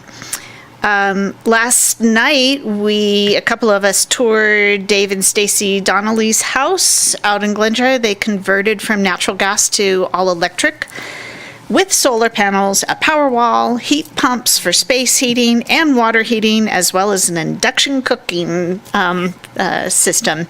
So it was really educational and inspirational at the same time. Made me realize that there is a way to get there. We just really need to hone in on how to support the people that are willing to do this, and at least to start, in order to get a greater community comfort level with this transition that we need to make. I also had a few more meetings with potential future CTA members. It's been really rewarding talking to the different agencies and companies and nonprofits, and everybody's, again, just seems really excited about it. Just a lot of conversations. Looks like we're hoping to do a kickoff in June with our new founding members. And then we had an internal reach code kickoff meeting that Councilmember Zabriskie and staff and our consultant were on. That was also very exciting. We have a solid team going forward, so I'm really excited for that process. I want to thank Chief Renfro. He joined me on a Zoom conversation with an Artist Lofts resident who was articulating some of the concerns she and other residents have had with some of the new occupants of that facility. So, and I just want to provide some commentary on that from my perspective. I really think this is a situation where we have a lot of support services that can and are being deployed to help our new residents acclimate to life in Truckee. And that really is important to me, for people to recognize that these are now Truckee residents, and it's our job to help them get comfortable in our community and understand kind of what Councilmember Pallavi was talking about, norms that we expect in order to create the great environment that we have here that everybody wants to share. And then I had another forest fire exhibit tour last Friday. We had about 25 people attending. It was great. And we have another one on June 3rd at 4:30 for anybody who's interested. Please email me directly. And the exhibit has been extended at the rec center until September. So I will just keep scheduling tours as long as people are interested. So just let me know. I attended that forest fire exhibit, and it is a wonderful blending of science, history, and art. And so I, like everyone else who attended it, recommend it to others. I'm glad to see that Councilmember Klostad is still willing to host these events. You must have it memorized by now. I met with Supervisor Bullock, and among the range of items we discussed was the artist lofts and Coldstream Commons. And there are a lot of organizations involved both in curing the problems and then dispelling rumors. There is some exaggeration. There's some problems and then there's some exaggeration, and we need to work our way through it and get it solved and then share it. And then also, yes, we mentioned REACH code, and then I had attended the meeting with the Nevada County Transportation Commission, covered the performance audit that Alfred spoke about and Genevieve described earlier, but also talked about equity. But this was in the context of equity for the east side, moving towards getting a return, the idea of return to source. We're getting back about 16% of the revenue that's being generated through the transit, while we're producing about 29% of the county's revenue. And then there was a discussion of an evacuation draft report in terms of transportation and then evacuation management throughout the county and coordinating between the west side and the east side. Attended Snapshot Day, which is a watershed council event where we do stream quality, water quality monitoring. And then the last thing was I attended the Chiefs Advisory Committee meeting for the first time, sat in on that, and was able to hear a nice exchange between the members of the committee and members of the police about things like problems with bus shelters and I think the van encampment that Councilmember Paulavi's brought up. There were some colorful stories about that and how to deal with it. And then Officer David McKay spoke about the schools. He's the school. Okay, thank you. I call him the school policeman. I'm sure there's a more delicate term now. Resource officer. Resource officer. Okay. Okay. Yeah, that's enough. Okay, Yeah. perfect. I chatted with David Diamond about a variety of issues and sort of town airport collaborations broadly. I met with Paco Lindsay to discuss the agenda item that was before us earlier tonight. And I had my monthly mayor's managers meeting. Jen and I got to host that in Truckee, which was quite nice. We talked a lot about just prepping for summer season, tourism, wildfires, things like that. I got to attend the forest fire exhibit, and thank you again for all of your effort related to that. It was so informative. I think one of the big things that I took away is that historically, when our western lands were under the care of indigenous peoples, there were 4 to 10 trees per acre. Per acre. We have hundreds per acre now. So we have so much to do to really get our forests back into a state of being healthy, and investing in our forests is of utmost importance to get us there. I got to attend the tour of the almost all electric home last night as well. So huge thanks to David and Stacy Donnelly for welcoming us into their home, and getting to see the mini splits and the battery storage and everything was really, really great. I've been invited to speak on a panel at the U.S. Conference of Mayors this June in Reno, so I attended a planning meeting related to that. And then finally have been working with the chamber. We have our date, 6/23, mountain bike with the mayor. So organized and promoted by the chamber, which will hopefully be a really nice event. And that's it. So. So with that, I will adjourn us to our May 31st, 2 p.m. budget workshop and the June 14th regularly scheduled town council meeting. And to close session. And to close session this evening. Thank you, Jen.